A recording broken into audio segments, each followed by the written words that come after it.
3 o'clock on a Wednesday afternoon. Welcome aboard the Postgame Show alongside Elijah Campbell, who's now doubling as like a 60 Minutes correspondent. I'll explain in a minute. I'm Jay Phillips. Appreciate you being with us. Brad Muller will join us a little bit later on from beautiful Tampa, Florida, site of the women's Final Four, Gamecocks in Texas, Friday at 7, followed by UConn, UCLA, men's Final Four in San Antone, with an all-SEC matchup there as well. Florida and Auburn. That's Saturday, or as Elijah says, Saturday. The correct way to say it. Followed by Houston and Duke. I guess Houston will have a lot of fans there, huh? I would say so. Yeah. They should. It'd be disappointing if they didn't. I'm Kelvin Sampson. I'd be disappointed if they didn't. Speaking of basketball in Texas, now obviously the A&M job is open and word beginning to spread, I would say somewhat rapidly, that Ole Miss head coach Chris Beard is at least the leader in the clubhouse for the job. Is that fair from what you've been able to gather and what we've all been gathering today? Most definitely. From my coaching sources, I was told that the first name that came up was Porter Moser. And the second, then I was like, wow, Chris Beard. And he goes, definitely in that mix. I like Porter Moser, who's currently the head coach at Oklahoma. Many of you remember Porter as the guy who led Loyola Chicago into the Final Four a few years ago, the whole Sister Jean story, which was just great and something that I know a lot of people are missing this year when it comes to all chalk in the men's side of things, really the women too. Three ones and a two in the women's thing, all ones in the men. But serious question, Elijah Campbell. Is there any, unless Porter just doesn't want to be in Norman and would choose Bryan College Station, I think the Oklahoma job is, I don't know if more prestigious is the word. Better basketball. But I think it is I don't know why. So, I can only think there, and if I may, I think Oklahoma will support basketball in a better way. I think one of the reasons Buzz is gone is because of his perception of the level of support he's going to continue to get. I'm not saying A&M will just forsake basketball. And Buzz, too, to be fair to the whole situation, he's got a complete rebuild on his hands because over half his roster was in their last year of eligibility. He's got a complete rebuild at UMD as well. But at least I think from his point of view, he's like, you know what? If I got a complete rebuild, let me go to a basketball school in a basketball city. And so he has. But Chris Beard makes a lot of sense. He, like Buzz Williams, is a Texan. Of course, did great things at Texas Tech, got the Texas job, got into some personal issues. That's the way of putting it. Yeah, but I'm trying to be nice. Weathered that storm and has now, gotten Mississippi basketball to a good place. But if A&M comes calling with the same basic money and certain guarantees of what they can do for him, I did read, to be, again, fair to the situation, I guess he's from the greater Houston area, which isn't that far, as most of you know, from College Station. That his mom, I guess he just moved his mother into an assisted living facility in the suburbs of Houston so he could be nearer to a mother who's getting a little older and may not be doing all that well. There's an appeal family-wise for something like that. So I don't know, but it could well be that as an SEC job opens, it could get filled by an SEC coach, which would mean another SEC job opens. And what if it is Porter Moser? There's another SEC gig. So we'll keep an eye on that one for you. Big news around here came down last night. Can't say it's a surprise, although I guess initially in the moment I can appreciate that an 18 or 19-year-old is just going to, say what they think they might need to say relative to saying nothing. But Cam Scott is now in the transfer portal. Again, not a surprise. As you've said somewhat, and not about this story, Elijah, but we've talked about a few things this week where you've said, hey, I'm not angry, I'm just disappointed. And that might be how some Carolina fans feel. Because if you're going to be angry, who are you angry at? You angry at Lamont because you think he didn't play enough. You angry at Cam because he's leaving his hometown school. angry at both of them, angry at the portal, angry at the world. I wouldn't be. I'm not telling anybody how to feel. I get this, but it's the disappointment comes from what do I want to say? Unfulfilled potential. Mm-hmm. For what he could have done here. Yeah. Because the book on him's not done yet. Right. Yeah. And I wish the kid all the best. I want to see local kids succeed. And, initially he was going to go to Texas. And sometimes, as I've said, when you do lose a quality athlete from the Midlands, let's say, just to be specific to our show and our station and our state. But if you're like, oh, man, why wouldn't he stay home? Well, or why wouldn't she stay home or something? Sometimes kids want to leave home and go to college. That's a rather common thing. And then there's plenty of instances of Milasia Fulwiley or, Colin Murray Boyles right now, Joyce Edwards. Obviously, Asia Wilson's from here. Ashlyn Watkins. Ashland's from here. And I could go, Alex English is from here. I could go on and on. Mm-hmm. There are plenty that have stayed. I talk a lot about George Felton's teams and Eddie Fogler's teams. Sometimes they don't want to. But in this case, Cam, and we've talked about it a bunch. There's an irony for us here at 107.5. Not that we have anything to do with it. But Cam Scott made his official, public announcement of coming to Carolina in the very room I'm sitting in. He was a couple of chairs down. It was during Gunner's show, right? Couple. Correct. I guess I still have the video on my phone before he posted it. And so that's just okay. It was a cool day. I was like, yeah, because again, he was going to Texas. Here's a big name. But you've talked a lot, and we'll talk more throughout the afternoon. But you've talked a lot about some of Lamont Paris's non-negotiables, right? When it comes to his coaching style. And that maybe it's not that Cam was being, this isn't the right word really, but I'll use it anyway, insubordinate. It's not like Lamont was saying, Cam, I need you to defend. No. Right. It's not that. Can confirm. Yeah, not the that. case. But that there may be just, in terms of where Cam is best suited to succeed and the things Lamont wants. Lamont wanted it to work. Cam wanted it to work. It didn't work. Yeah, the first thing Lamont Paris ever told me when I introduced myself to him at Peach Jam when I was covering Cam Scott's last AAU circuit run with EYBL and Team United. I saw Lamont there. I was recently hired here also to do part-time before going full-time here, so I introduced myself to him, and the first thing he said to me was, can you help me get Cam Scott?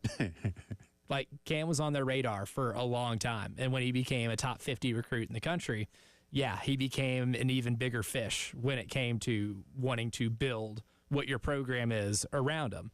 It's very unfortunate that it didn't work out here, but I think you could kind of tell early on there were some defensive struggles. And again, that is a non-negotiable for Lamont Paris. Right. That's a lot of that old school Bo Ryan in them, that where if you can't help us on defense, I can't let you into the game. And I firmly believe that's exactly where a lot of the reluctancy to play him came from. And Cam at times could show you some flashes of what he can do offensively. I think he is way better than what was shown in the minutes he was able to play this year. I watched him in a major circuit be able to score on anybody he wanted to. I've seen him at the high school level be the best player in the state. And I've seen it's hard to get rated top 50 in America. Yeah, if you can't play. Yeah, he can play. Yeah. And he's going to have a lot of suitors. And I think it might surprise people the type of suitors he gets because of how highly coveted he is. I mean, look, Nate Oates wanted him bad. Right. Nate Oates flew out to South Carolina, not to an EYBL thing, not to an event of Peach Jam. He went out to see Lexington High School summer games when they played in Rock Hill, when you do you're playing 3 games a day, shortened games in a massive gym that's got a bunch of different courts in it. A lot of local coaches come to that. You don't see many coaches travel time zones to see those type of games, right? And Nate Oates sat on the baseline and watched because he really wanted Cam Scott. And there was a legit conversation about maybe he goes to Alabama. I know Oregon was in the mix, Texas obviously, South Carolina obviously. in the mix, but like his list of suitors was pretty long, and he had a lot of attention. I just don't think maybe what South Carolina wanted to do offensively maximized what his skill set is, because of just how well he is able to handle the ball. Like when I watched him play, his like pull-up game was really good. He was awesome in transition. And watching him in a free-flowing offense, and more of a free-flowing offense, I thought benefited him a whole lot more. It highlighted to me what his skill set was. And during his recruiting process, I interviewed him countless times. And I remember one of the conversations I had with him was, what's one of the deciding factors in terms of, like, one of the bigger deciding factors in where you want to go in terms of offenses, things that you think suit you? He's like, well, I want to play at the next level. Like, I want to play, I'm paraphrasing, you're like, I want to play at the NBA. So whoever's going to help turn me into an NBA prospect is where I would like to go. So when he committed to Texas, I'm like, okay, I get it. A lot of NBA players have come out of Texas, a lot of them. Most notably somebody named Kevin Durant. You might have heard of him. But a lot of other good players have come from Texas. Not saying you can't do that at South Carolina, and I'm sure in his heart of hearts he believed he could. But in basketball, recruiting to fit and going somewhere where it's going to fit matters almost as much as how much talent you have. There's so many examples now of players going to a place where they maybe don't fit the system. Maybe they're asked to do something that isn't highlighting specifically what they're really good at. Right. And that's how this type of stuff ends up not working. Well, I want to jump off from there. I'll hit a break here. We got a lot to get to today. There's more NFL news to touch on. We got some Carolina spring football, Gamecock baseball wins last night. Saw right at the end of our program last night, we saw Coach Maneri's altered batting lineup. And I did see on Twitter that a lot of people are like, what the heck? Why would you move so-and-so from so-and-so? Well, look, I know it's PC, so the sample size is small and the competition level not great, although PC does have a win over Alabama this year. But it worked out nicely for South Carolina last night in terms of what Paul did and just shuffling that lineup a little bit. Can they continue it in Starkville this weekend? We shall see. We'll have some sound from Coach Maneri's post-game comments coming up in just a little bit. Brad Muller joins us in about an hour, and we'll revisit a little bit of yesterday's fun, somewhat sports-related topic. We'll do all that for you. 803-404-6100. If you want to weigh in on Gamecock basketball, the Cam Scott news, anything else, hit us up on the Firehouse Subs text line. Jay Phillips, Elijah Campbell. It's the post-game show.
18 minutes after 3 o'clock here on this Wednesday afternoon. Jay Phillips, Elijah Campbell with you. Appreciate you being with us. Again, Brad Muller, the voice of Carolina women's basketball and softball, will join us coming up in about an hour's time. We got NFL to get to, Gamecock football, Gamecock baseball to get to, and I suppose at some point I will have to talk about the Atlanta Braves. I mean, you don't technically have to talk Well, about but I got to put them at least like in like the headlines or something. Do you? Well, for a regular season game on April 1st? I feel a responsibility. Today, my number 3 daughter, who's a huge Braves fan too. By age, not ranking. Correct. They all rank equally. And I was going to be a smart ass right there, but I won't say anything else. No, I love my children. She said today's Austin Riley's birthday. And I was like, I just hope his present is a win. Well, they're going to win one day. They will get a win this season. How about that? Make you feel better? Win, W-H-E-N, will they W-I-N? Well, that's between the baseball gods and God himself. We'll We'll know. Which one do I pray to first? Do I need to call Joe Boo? What do I do? Does Joe Boo need a refill? Like, what are we? You contact both. Use spam email. Spam prayer, please. One Braves win. One Braves win. Just bring them all at this point. My favorite team just blew a fantastic start from Hunter Green today and lost 1-0. So, dear everybody, great. Please let the Braves win. CC the entire universe. Yeah, signed me. I'm not nervous yet. If they go like 0-10, you sound nervous. I'm a little. Yeah, it's like superstitious. I'm not superstitious. You're a little stitious. I'm a little stitious, but I'm starting to creep into a different area here. So that's not good. Anyway, let's jump on the phone lines as we're talking about the Cam Scott situation. Hang on, because Elijah's answering another call right now, so I don't want to have him do two things at once. But if you didn't hear, Cam Scott, if you just tuned into the program, just joined us, Cam Scott, the Lexington high school star, has entered the transfer portal. Not really a surprise. Yes, after Carolina's loss in the SEC tournament, he said he'd likely be back. But again, in the moment, what are you going to say? You're just trying to be polite to somebody, that's in the locker room reporting. So but I can't say I'm overly surprised by this. I wish I were, but I am not. Let's go. All right, everybody get to Ray up next on the phone lines. Ray, good afternoon, sir. How you doing? Doing good. How's it going, Jay? Good. Elijah? Fantastic. Good. All right, guys. Well, Jay, I was thinking about this thing with Cam, and no doubt, I'm like you. I wish the kid nothing but the best. Just didn't work out, and there's something to say about these kids, going to the hometown or the home state, the big state. Sometimes it works out, and sometimes it just doesn't. And with Cam, like being a Gatorade Player of the Year, being coveted by everybody, and he chose us. We know he can play, but man, towards the end of the year, that kid, his psyche and confidence was just shattered. It was as if, man, did this kid just pick up a basketball the other day? Not to mention, he was a Gatorade Player of the Year. So I wish him nothing but the best. But where I'm kind of going to this, Jay, is it's almost similar with Michie Johnson. You think about it. This kid, he grew up in Cleveland and probably just dreamed about playing for the Buckeyes and all this. And not once, but twice, he went, with Ohio State, and it didn't work out. We know it could work for him here because he had 2 really good years. Mm-hmm. I am so happy for him that he's coming back to the Gamecocks. That's already been said, right, Jay? I believe yes. That, right? Yes. Yeah. I am so happy for that kid because to me, guys, it's almost like in your work career, this happens to you from time to time where you you got a good gig, man. You got a good gig. But somebody's kind of after you. Somebody puts something here, man. You can go over to this other place, and things are just so much better for you and all this.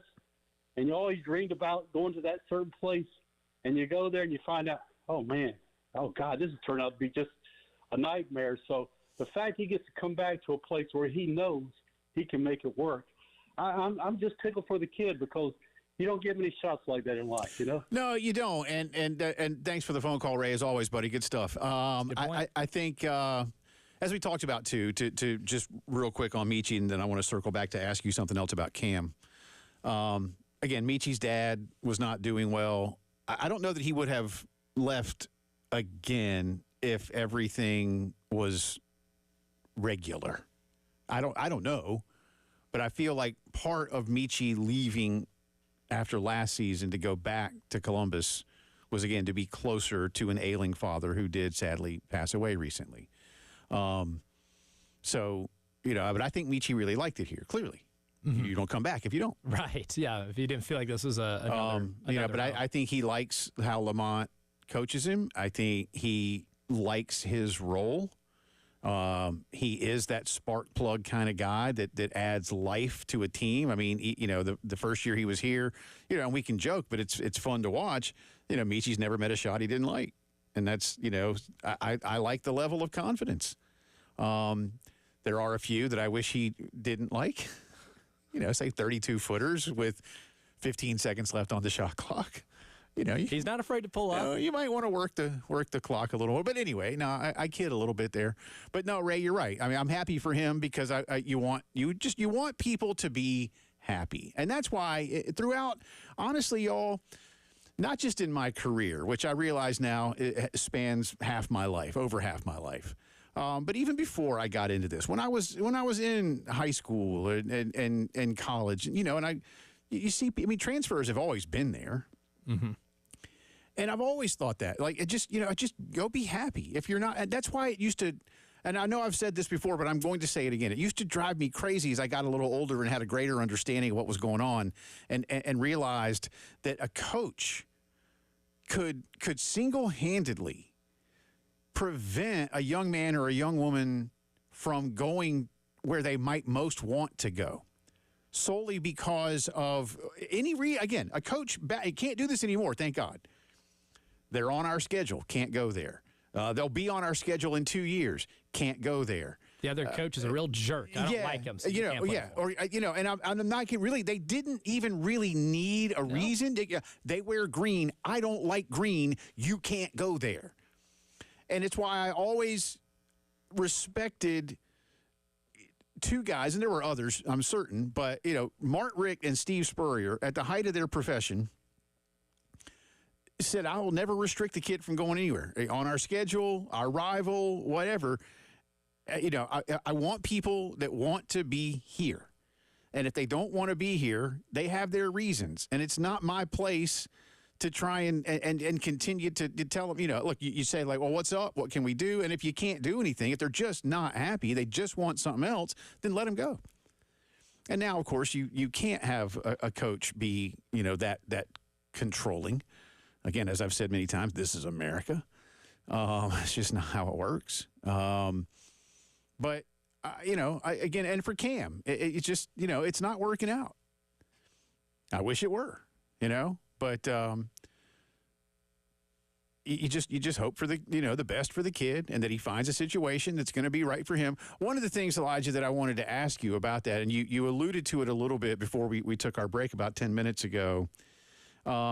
When it comes to the recruitment, I think people can fairly ask, and you may not have an answer to this, so I don't want to put you on the spot when I ask this. It's almost more of a rhetorical question, but you made the point of saying when you first met Lamont that he joked with you, hey, can you help us get Cam Scott, and how much they wanted Cam. I'm just curious as to what Lamont's staff saw in Cam as a high schooler beyond the obvious scoring ability that said we need to get that kid, and that what didn't translate into their actual system inside the Southeastern Conference. I don't know if we'll ever get a true answer to that, but there's clearly some type, and when I say disconnect, I don't necessarily mean brain to brain. It just didn't work because we duh. Right. But why the heavy recruitment if for instance, defending is, as you like to say, a non-negotiable? Yeah. Well, I mean, it's one of those things, too, where if you have a top 50 recruit who's interested in coming and they can score like that, even if you identify some defensive issues, as the head coach, you figure it out too. Yeah. That's one, especially when they're local. Yeah. Right. I mean, it's one of the things, you have the connections. I can absolutely see where even if they identified something that they thought might be problematic, it's one of the reasons why you coach in the SEC is because you're the one who gets paid the money to make it work.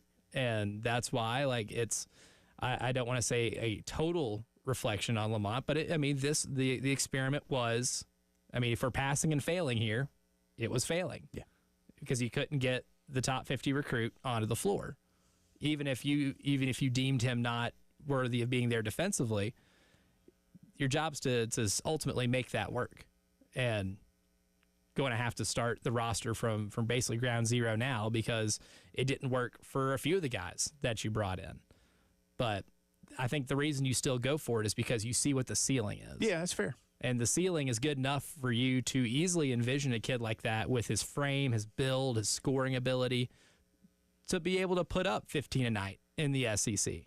Is it a bad question for fans to ask, well, okay, so he can't defend very well. Well, just find a way to not necessarily have to have that be to hide him. Major component. Yeah. Because you can't hide a bad defender. Even if there's a bad defender on your team, you can run a defense that isn't depending on one person D'ing up. That's why team defense is such a valuable thing. If you have a bunch of guys that are really good team defenders, help side defenders, you can have a lot of your mistakes erased. Even some. Can't you go get? I'm serious, can't you go get like a Draymond Green?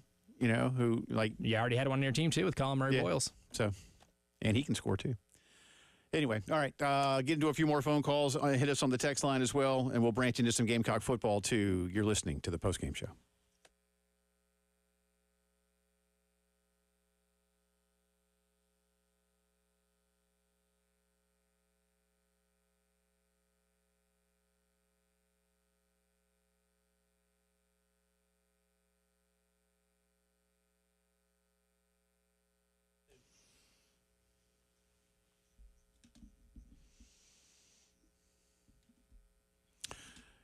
In like a week or two, the pollen will be gone and the weather in South Carolina will be magnificent for a while. Yes, it gets hot a little bit later this summer, but we all love being outdoors. It's part of why we've chosen to live here.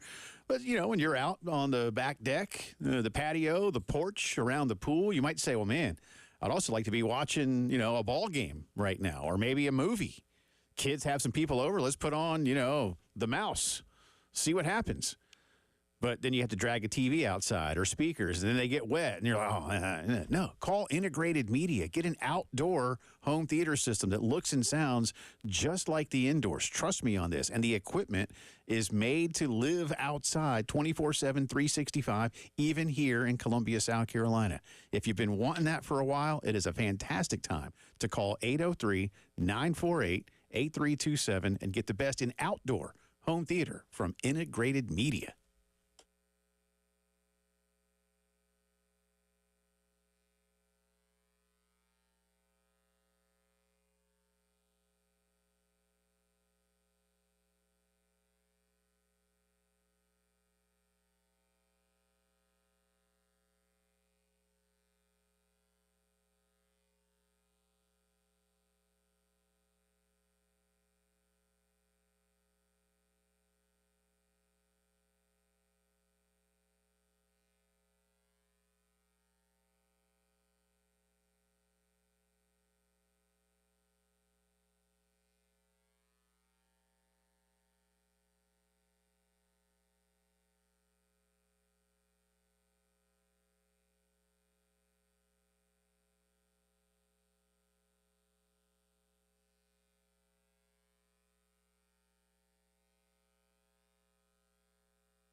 Talking some Gamecock offseason basketball. Cam Scott entering the portal last night. This on the heels of Carolina getting a couple of portal, I guess now 3 portal entrants into the program.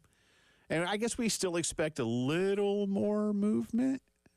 There was movement just now. Or I say just now. This is probably within the last hour. I'm going to pull the Jack Veltri tweet back up. Because Jack Veltri says it. If hey, that's a life lesson for everybody. If Jack Veltri says it, buddy, it's true. Jack does not lie, and he would not lie to anybody. Well. But they did land another transfer portal recruit. Kobe Knox from South Florida has committed. This is from the Joe Tipton tweet that Jack quoted. It says the 6'5 junior averaged 10.8 points, 3.1 rebounds per game. Jack went on to comment further, saying they shot 46% from 3. Oh. Or from the field. 33% from 3, sorry. Okay. 33%. Yeah. Again, if you're shooting better than 45 from the field, I think that's pretty good. Yeah, it's solid. It's solid. I see here now that I've pulled this up too. 1 year of eligibility left. His brother is Carter Knox, who plays for Coach Cal. At Arkansas. And they're from Tampa. So he leaves home. How about that? Leaves home to come back. There's a lot of leaving home and then coming back home. And yeah. There you go. Well, we'll keep you updated on anything else. And again, we're following the story. Again, I would say developing, and now there's no breaking. But it does look like Ole Miss head coach Chris Beard is the top target. Wait, hang on. Hang on. Has it got picked up a little more steam? Let me make sure this is legit. Get got. No. Pete Nakos of On3 is reporting that Chris Beard will remain at Mississippi. Wow. How about that? The Aggies, Pete is reporting, and so is Griffin McVeigh, who covers Ole Miss for On3. No relation to Sean. No, not that I know of. Actually, I know it's not because they don't spell it the same way. The Aggies offered him an increased salary and an NIL boost at Ole Miss. Okay, so A&M offered the job with a raise, and Ole Miss has said, "What if we keep you here and go higher on the rev share and NIL?" And he said, "Okay," as he should. Yeah, because it's also it would have been a bad look. Let's think about this too, as it pertains to Chris Beard, how bad it would look for him to go ahead and jump ship again. Because Ole Miss took a pretty big risk PR-wise to hire him. Agreed. Like what ended up happening legally is one thing, but like that baggage is still there. Yeah. So Ole Miss took a big risk on him. Before that, he only coached 1 full season at Texas. Now, granted, he did stick around at Texas Tech from 17 to 21. So it's 5 full actual basketball seasons. Before that, he was one and done at Arkansas Little Rock. So this guy was, if he was to have taken the A&M job, right, that is going to be 5 different schools between Little Rock, Texas Tech, Texas, Ole Miss, A&M since 2016. Yeah.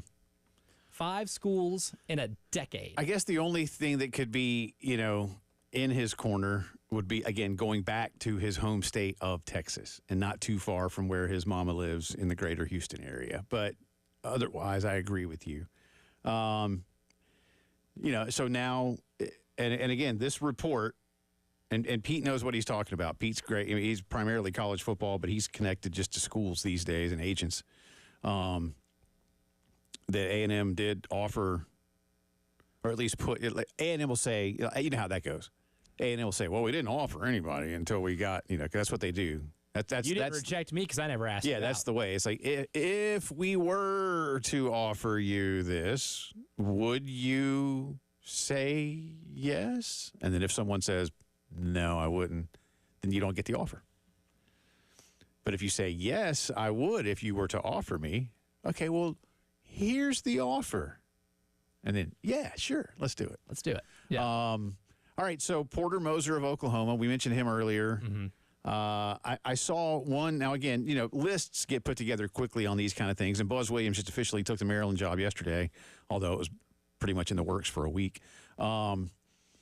But I saw Brad Underwood's name. Y'all remember Brad? Brad, of course, coached here under Frank Martin. He coached with Frank at K-State. Brad left for, I think it was Stephen F. Austin, and took Mike Boynton with him. And then they went to Oklahoma State, and Brad and the AD butted heads over the direction of the program.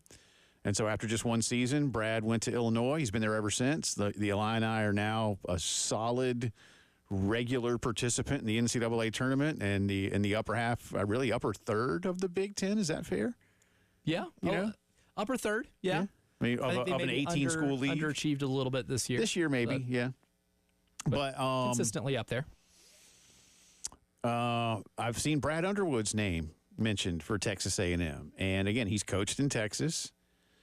Are Illinois and Texas A&M comparable jobs, Elijah Campbell? I think Illinois is a better job. Yeah. Just because, Illinois is basketball crazy. They are. You already know that they will be willing to give more rev share proportionally to men's basketball than, say, Texas A&M would, because A&M is so football crazy. If everything about Illinois could be transferred into the South, I feel like Illinois would be better at everything than even like LSU is. But I think the fans up there, there's just a limit to go Illini, but go Bears, go Bulls, go Cubs. They're in a pro sports market. Go Hawks. Yeah. I just think that's the big difference for them. Oh yeah, because that's one of those. They're not the biggest show in town. No, yeah. And it's just one of those schools because it's a huge school. Large it's a good school. And when the basketball team's good, they are basketball. Well, crazy. I remember it was at Lou Henson, right? When I was growing up, it was their coach, and he was there forever, man. And they were always good. I Kendall Gill's the one I remember, and then he went to the Hornets. He was fun to watch. The 2005 team might be one of my favorite college basketball teams of all time. But they never seem to really crack into the Final Four on a regular basis or anything like that. But it's solid, and they do care. They do care. But anyway, I've seen Porter Moser, Brad Underwood. There'll be some others. I don't know. I kind of thought that Beard again. Like you and I agreed. Beard. I know this isn't the right way to put it, but for the sake of the conversation, right of first refusal. He was going to be their top target for obvious reasons. Yeah, but good for him, I suppose, and good for Ole Miss. Yeah. If you're an Ole Miss fan, yeah, that's great. Because when I was told that Chris Beard was a legitimate candidate for that job, I'm like, oh, he's gone.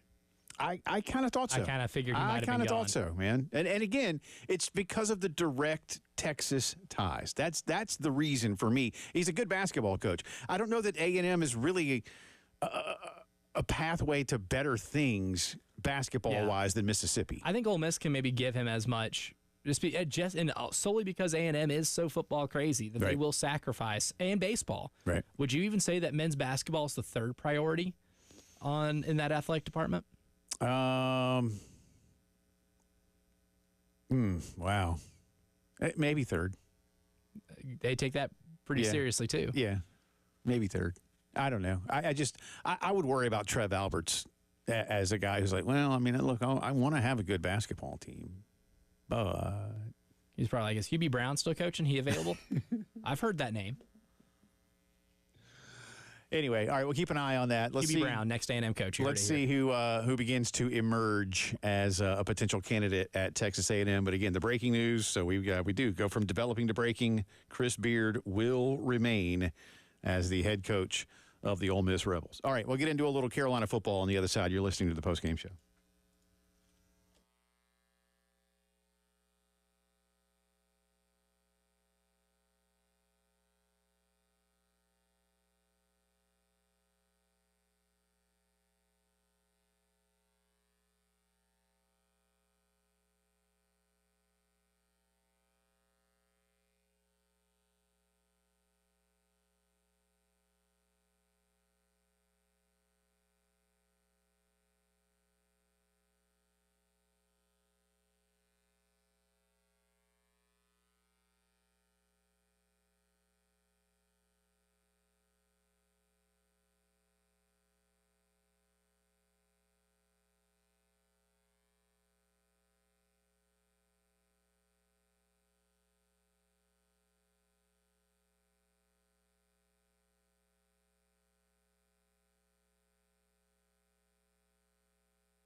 Welcome back into the Postgame Show here on a Wednesday afternoon. Jay and Elijah with you. Brad Muller coming up in a little under a half hour's time. He's down in Tampa. Women's team arriving yesterday. Friday, Final Four, 7 o'clock. We'll have it for you here in Columbia on 107.5 The Game. Baseball will be on 98.5 FM in Columbia. For the rest of you around the other parts of the state, baseball will be on the Gamecock Radio Network in Starkville. Starkville. Gamecocks win last night. Run Rule, the PC Blue Hose, 11-1. We'll have more from Coach Maneri in just a little bit. Gamecock spring game is Friday night, April 18, over at Williams-Brice. Fun for the whole family. It's free, but it will not be on television. And here's Shane Beamer from yesterday explaining where his decision comes from, because it relates to a whole bunch of people in the SEC. I would say it's independent, but from what I can tell, I think most of us are on the same page. The best I understand it, Hale, is we had an opportunity to either televise the spring game, and I don't know if it would have been live. I don't know if it would have been like replayed at 2 p.m. on a Tuesday afternoon. I don't know. Or put together it was either a 30-minute or 60-minute show to basically document your football program on SEC Network. I chose the show because I just felt like from a recruiting standpoint, if I'm a high school recruit, yeah, I love what we do in the spring game, and I love the competition and the energy and the fans that the players get to see on television, but we'll have so many players that'll be here in person for the spring game.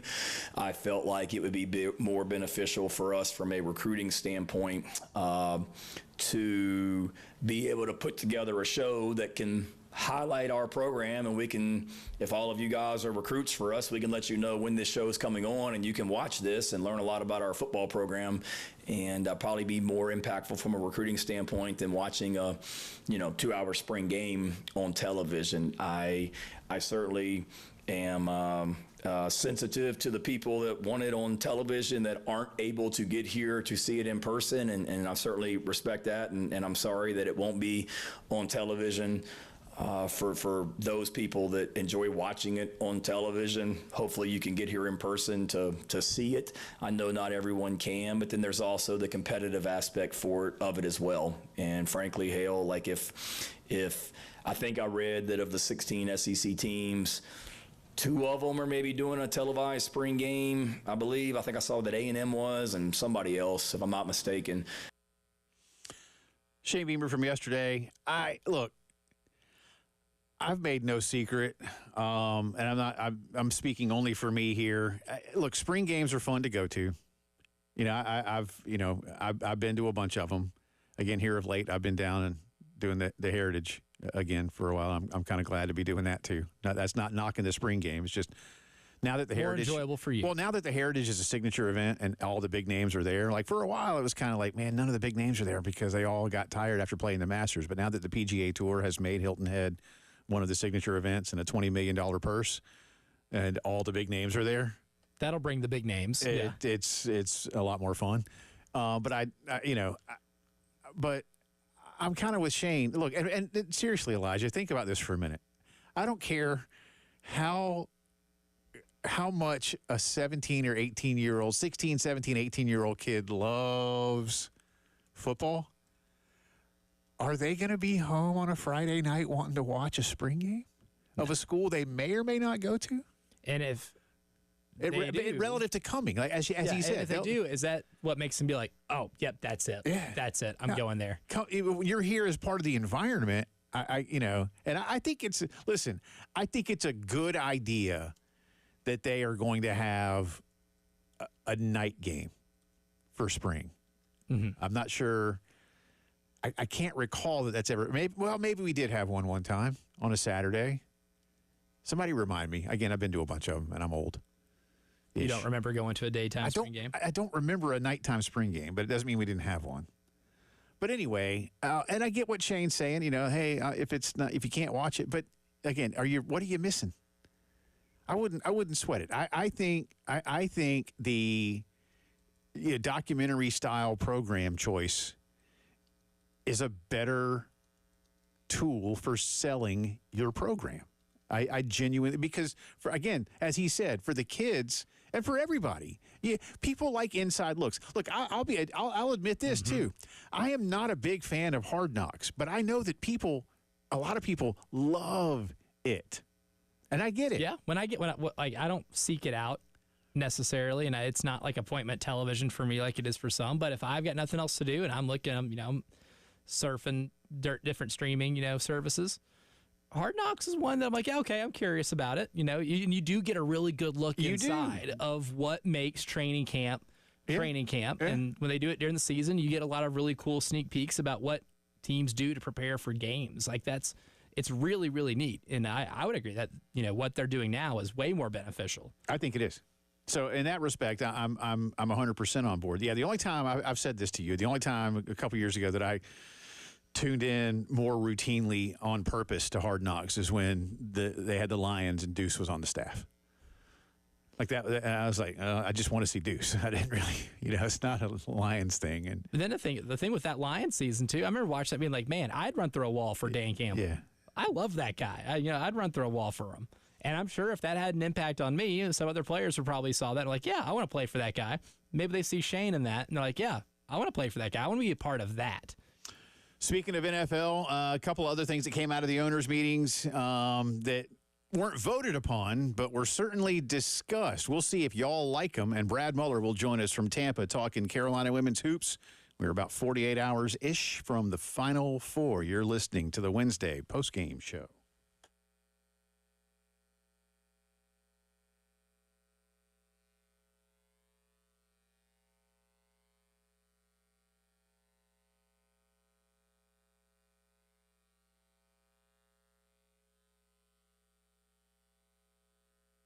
Love telling you about my friends at Cato's Power Equipment. I also love my brand new pieces of equipment that I got from Cato's just a couple of weeks ago. My Flex Force blower, battery powered, but I'm telling you, and Matt Stedman, we got to use it in the store. I was like, man, I don't want to mess anything up. No. Pull that trigger. See what it does. It is as powerful as a backpack gas-powered blower, but perfect for the home user.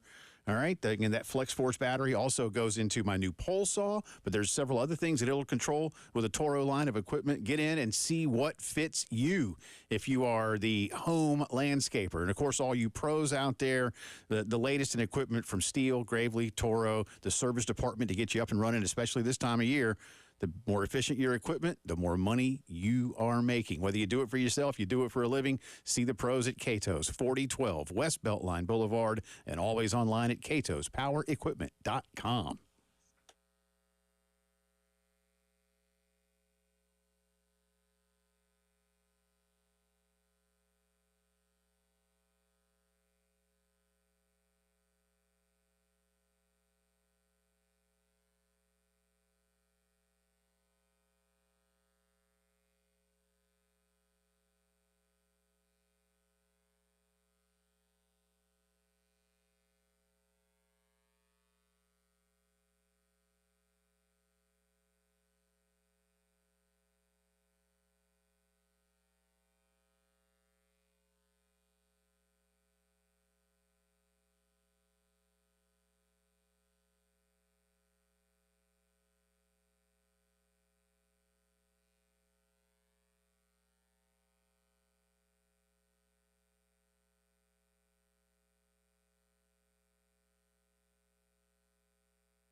4 o'clock on this Wednesday. Welcome back in. Second hour of the Postgame Show. Coming to you from the Herndon Chevy Studios in downtown Columbia, South Carolina. Alongside Elijah Campbell, I'm Jay Phillips. We appreciate you being with us. Brad Muller will join us coming up in just a bit. He is in Tampa with the team as they get ready for the Final Four, Carolina and Texas. Fourth matchup of the year. How does Brad start to scout this one? And then should South Carolina win, they will see one of the two teams that didn't just beat them this year, but beat them. Either way. Yeah. UConn and UCLA. So there's that. Both providing difficult matchups in different ways. Elijah is heading down tomorrow, right? It's going to be an early morning. Now, will you be doing our program tomorrow, or will you be like going to Busch Gardens? As much as Busch Gardens sounds like a lot of fun, no, I'll hang out with you tomorrow. Oh, that's nice. Live from How the do hotel you room. how do you go to Tampa? Are you going to go to Atlanta and drive down 75, or are you going to drive down 95 and cut across I-4? I want to go wherever the hell my GPS tells me to go, which I believe is going down 95 and then cutting across. 95 and cutting across. Yeah, I don't know. Sometimes it depends. Yeah, I don't know which way. That's probably a little I think so. easier. Just avoiding Atlanta is always, if you Yeah. have an option to avoid Atlanta, Yeah, that's fair. probably your best option. That's So I'm fair. one of those, even if the trip's a little longer, Right. but there's, less traffic, I'm taking the less traffic because I feel like I'm just getting there faster if I'm just moving. Even if Agreed, that man. doesn't make I hate sitting. logistical sense. Like, Yeah. I would rather just at least be moving. I hate the stopping, starting. Stopping, starting.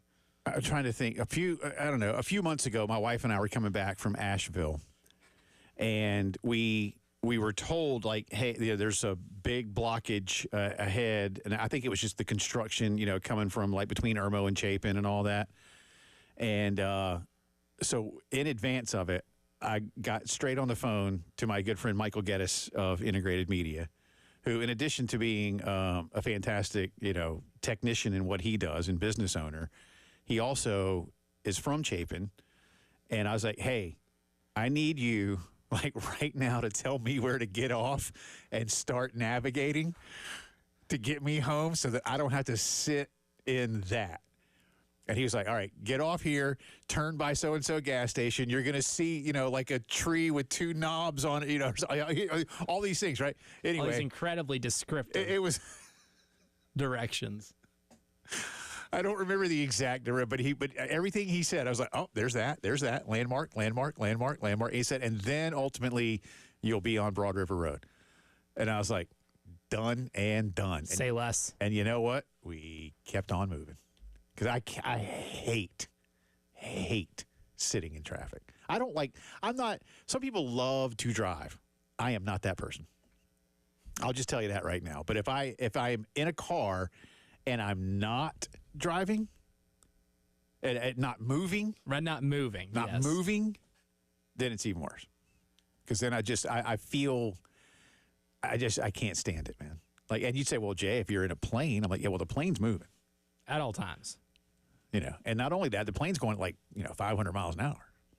It's going pretty fast. So there's that. You get there significantly faster. But I don't like driving. But you like driving. I don't mind it. Yeah, I don't mind it. Sometimes Like it's our good friend Heath Klein. Like Heath will drive anywhere. Heath might prefer like flying to, say Hawaii. Well, you got to do that. L.A. Yeah, man, my car doesn't move very well in water. Hawaii was a bad example. L.A. Let's go to the coast, not over the water. So. Now, if my car could do that, then maybe one day, just so I could say I did. Okay, yeah, my bad. But anyway, Heath will drive anywhere, man. But I can't. I'm just not that guy. I'm also a big podcast listener.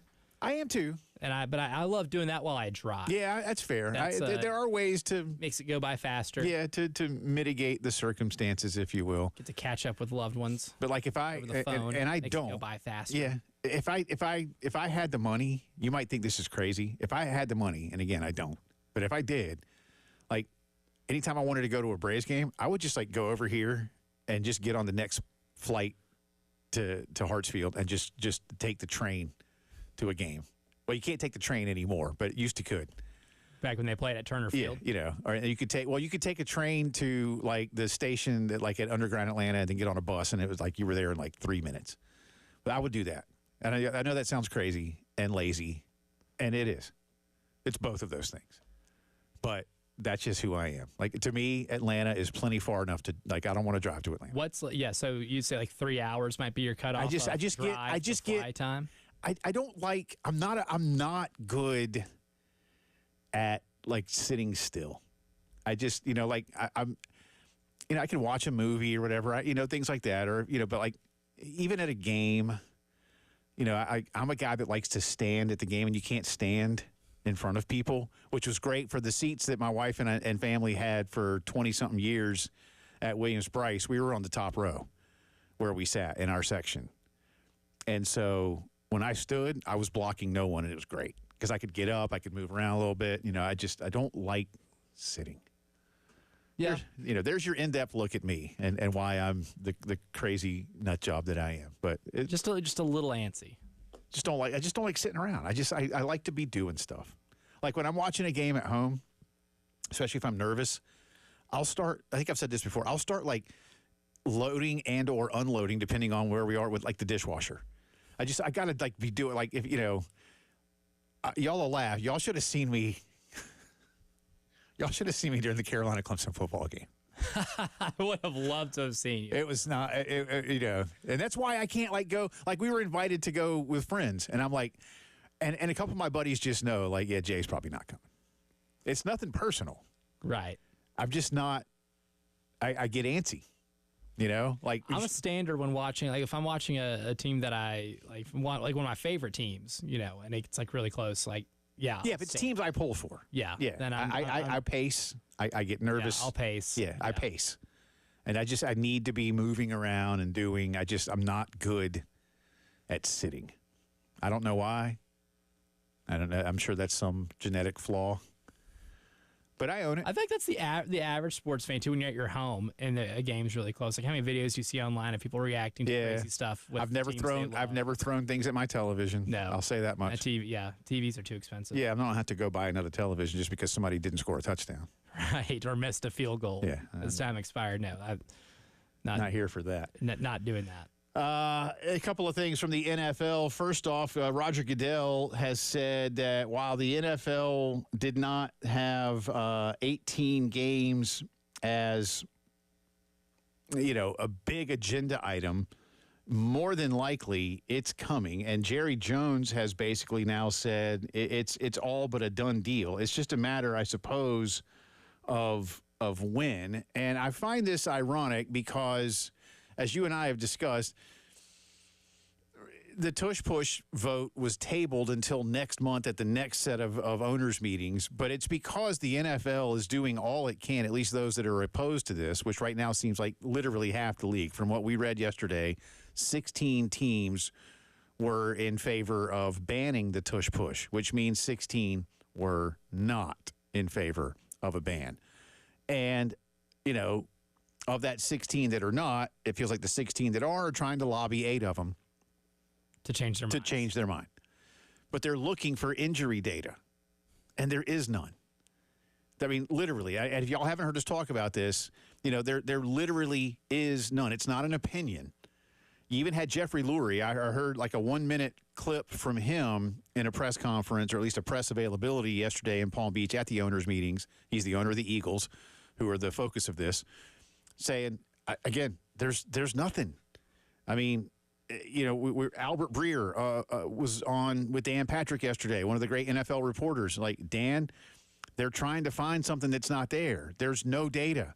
There's no data to say there's not been one reported or registered injury on any snap that involves a tush push. There's no baby in that king cake. There's brother. not, man. There's not. It's just it's not. There's nothing there. Literally, there has not been an injury on that play every time it's been run. But I say that not to continue to support the tush push. I don't really care one way or another, to be perfectly honest with you. It isn't like it's that big. They've made it a bigger deal than it needs to be. But they say safety is why they don't want to do it. Player safety. But they're going to change kickoff rules for more violent contact on kickoffs. And now They want another regular season game. Now, they will take away a preseason game, but, I mean, that's not a trade-off. That's not, no. That's like saying, hey, I'm going to have you run 10 miles, an extra 10 miles a week. But in exchange, you have one less day to have 1 mile runs. Well, okay, so I'm running 9 more miles than I otherwise would have. Yes. And is that better for my knees and my heart? Well, hey, it's a trade-off because nobody plays in the preseason anymore anyway. It's basically glorified tryouts now. Yeah. As if it hadn't been already. The guys who are playing half of those games, sometimes 3/4 of them, are the ones who are just trying to make the team. Well, all these NFL guys will tell you. On them, the ones that do make the team that play in those games, and you're playing a lot more football. Yeah. Well, and again, Langston's told us, Deuce has told us, others that we talked to, like the coaches now value those joint practice sessions and scrimmages, almost like jamboree scrimmages, more than they value the preseason game. They understand. Listen, y'all, preseason games have become a way for NFL clubs to sell a 10 or in some cases now 11 game season ticket package. You have to buy the preseason ticket if you want to buy the regular season ticket. That's what they've done, because it used to be that exhibition games were like they took the show on the road until they realized, well, why are we doing that and letting other people make some of our money? If we have it in our buildings, then we make all of the money. All the money from it. And so that's what they do now. Seriously, that's why there's even they don't need more than 2 preseason games. Heck, they might not need but 1 to truly gauge what you got as a dress rehearsal. My gut says that 20. I'm going to give them 2 more years of this. I think by 2027. I think they vote by this time next year. I think they voted on 18. They've given the players more money. Another game check. And I really do. I think I don't think it'll be 26. I think in 27, I think they're going to go to 18 games. My gut just tells me that I'm hungry, but it also tells me that if they do that, you're going to see the shortening of careers at a much more significant level than we've probably ever seen. From an actual perspective, football perspective, that's just a bad idea. And then you get that much closer to oversaturating your product, which they are already I think seemingly just willing to do. I think they're getting close to it, man. I really do. And I like the NFL. Quite honestly, I want fewer games during the week, if only because I think now I want Red Zone to really be what Red Zone should be. But now there's a Thursday game. Listen, it's not going to surprise me soon enough if they want to try to own Friday night. They won't do Saturday. I don't think they'll do Saturday. I don't think. But they've already been doing more Saturday games. They do in December, and they have been doing that. But now they won't work with college, or ESPN to not play on Saturday. They're like, no. We've been doing this for a long time. But now they're taking over Christmas Day. If y'all didn't hear, by the way, there'll be 3 Christmas Day NFL games this year. There'll be 2, I think 2 on Amazon and 1 on Netflix, or reverse those. I can't remember which one. So, I mean, do I need 3 NFL games on Christmas Day? No. And sorry, NBA, that used to be your day, but the NFL just basically told you where to stick it. So, which also kind of bothers me. Yeah. I like Christmas Day NBA. But you know what I do on Christmas? I was telling you, know what I watch on Christmas? I watch Christmas Story. I just put it on the marathon and I just go. See, that's what my mom does. She puts it on the Christmas Story, and I'm like, this is where the iPad's coming out and we're getting basketball. Because you know what? If I won't see the same play twice, right? Right. A Christmas Story is great, but when it's on, it's like 3rd rerun. Yeah. I get it. And I'm not really intently watching it. At that point, it just becomes Christmas Day background. Open presents, get ready for Christmas dinner, try on that new sweater. I have the play that new video game. Of a goldfish, so my eyes will go to the TV, and I do find myself watching it probably more than anybody else in the house because of that. Brad Mueller is going to be busy this week. He's getting ready to call the Final Four for the 5th straight year. We'll talk to the voice of Carolina women's basketball live from Tampa when the postgame show returns.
19 minutes after 4 o'clock on a Wednesday afternoon. Welcome back into the Postgame Show. Jay and Elijah with you. Always a pleasure to be joined by the voice of Carolina women's basketball, our good friend Brad Muller, with the team in Tampa, just over 48 hours away from tip-off, Gamecocks and Texas for the fourth time this season.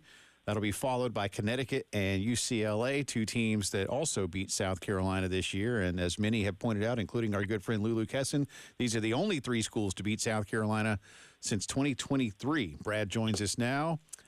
First off, how's the weather in Tampa? You've been to Tampa a bunch. How are things down there? Oh, yeah. Been here a few times. In fact, obviously, this was our first Final Four back in 2015 was here in Tampa. And it is what you would think. It's warm and it's humid. Sounds about right. Yeah. Let's jump right into how this team is playing. The good news, of course, Brad Muller, is that the team is continuing to win.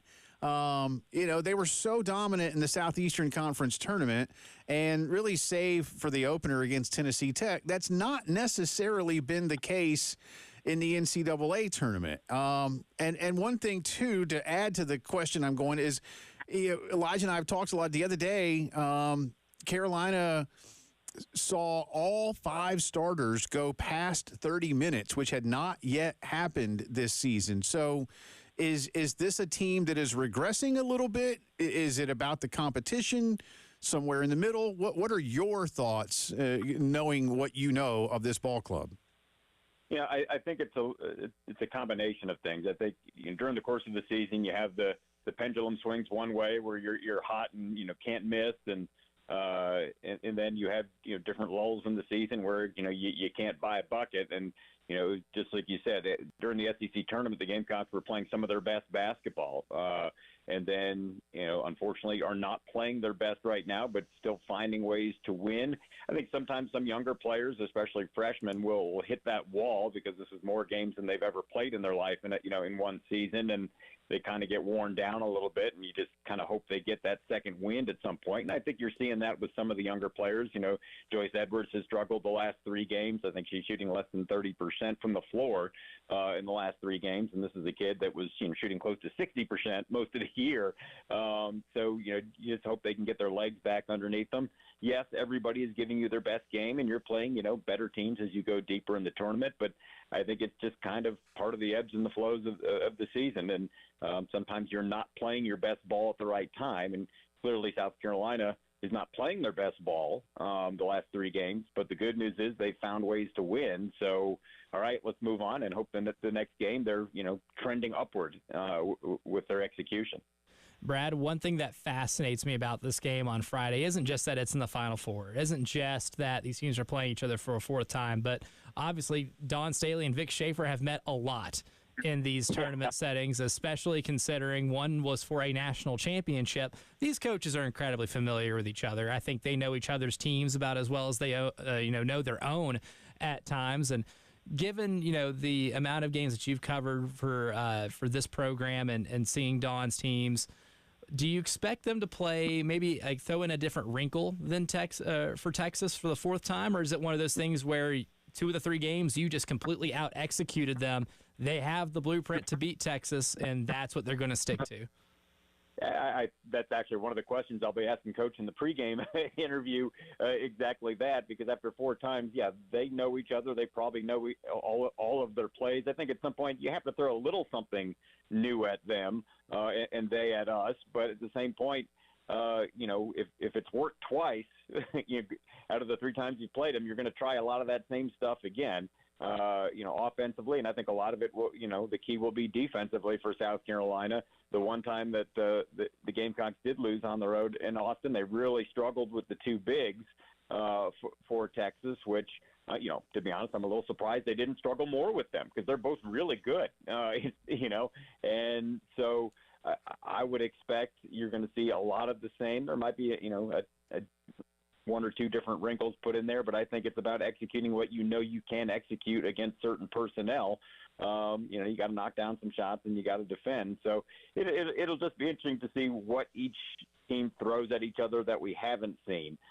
Because, again, I don't think I've ever, and certainly since I've been here at South Carolina, I don't think I've ever seen it where a team plays another team 4 times in one season. 3 times, yes, that happens often in conference play because of the conference tournament and who you play twice each year. But I've never seen it anywhere where even when I worked at another school for more than a decade where you played the same team 4 times. So I'm really interested to see what both teams are able to throw at each other that they haven't seen before, because I don't know that you can put a whole lot of new stuff in there. You just want to be running smooth and not confuse anybody with a bunch of new stuff, right? I think that's a great point you make. We're talking to Brad Muller. The new stuff, Dawn made mention, and I don't want to say it conflicts with something that Tahina Paopao said, but Tahina, after the Maryland game, felt like, we need to be punching first. And maybe for a little bit against Duke they did. Then the Devils obviously tightened it up and wanted to make that game a rock fight, Brad. And Dawn, in her post game, said, hey, and I'm just going to paraphrase here, she basically said,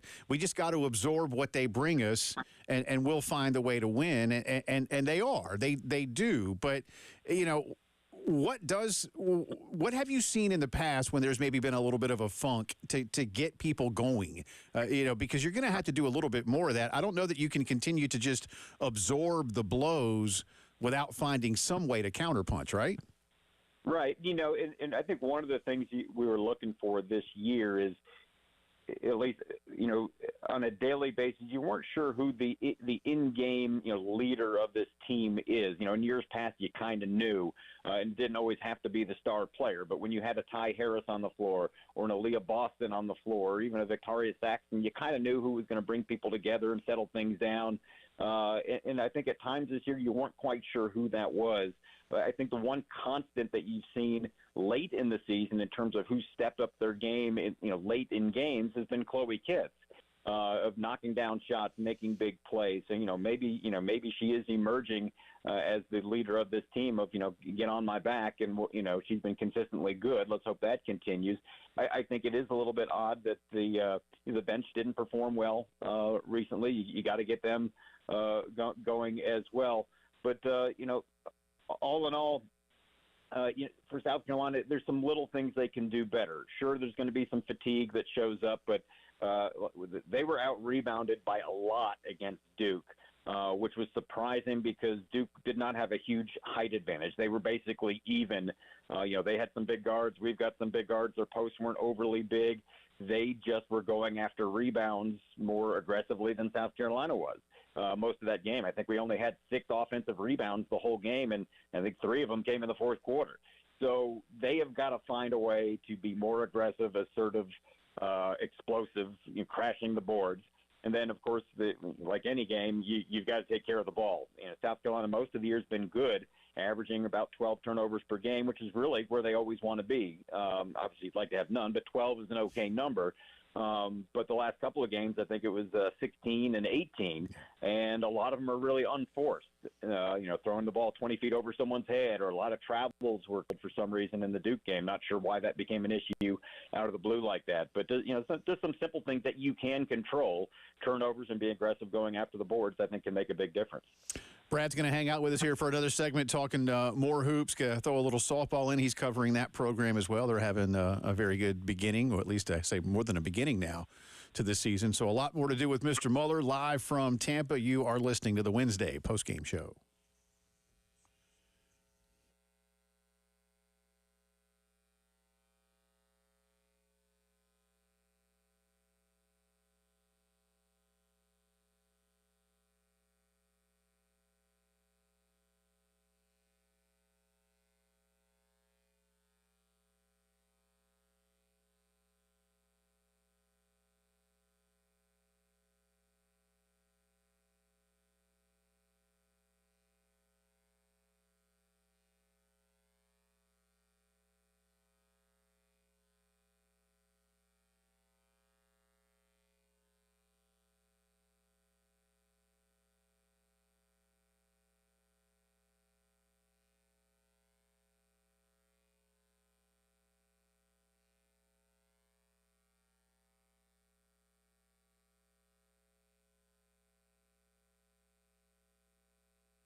From the Wetzel's Automotive Traffic Studio, I'm Elijah Campbell. The few accidents to get to you that are causing some issues on the roadways, starting with one on I-26 westbound before South Carolina 219 and exit 76.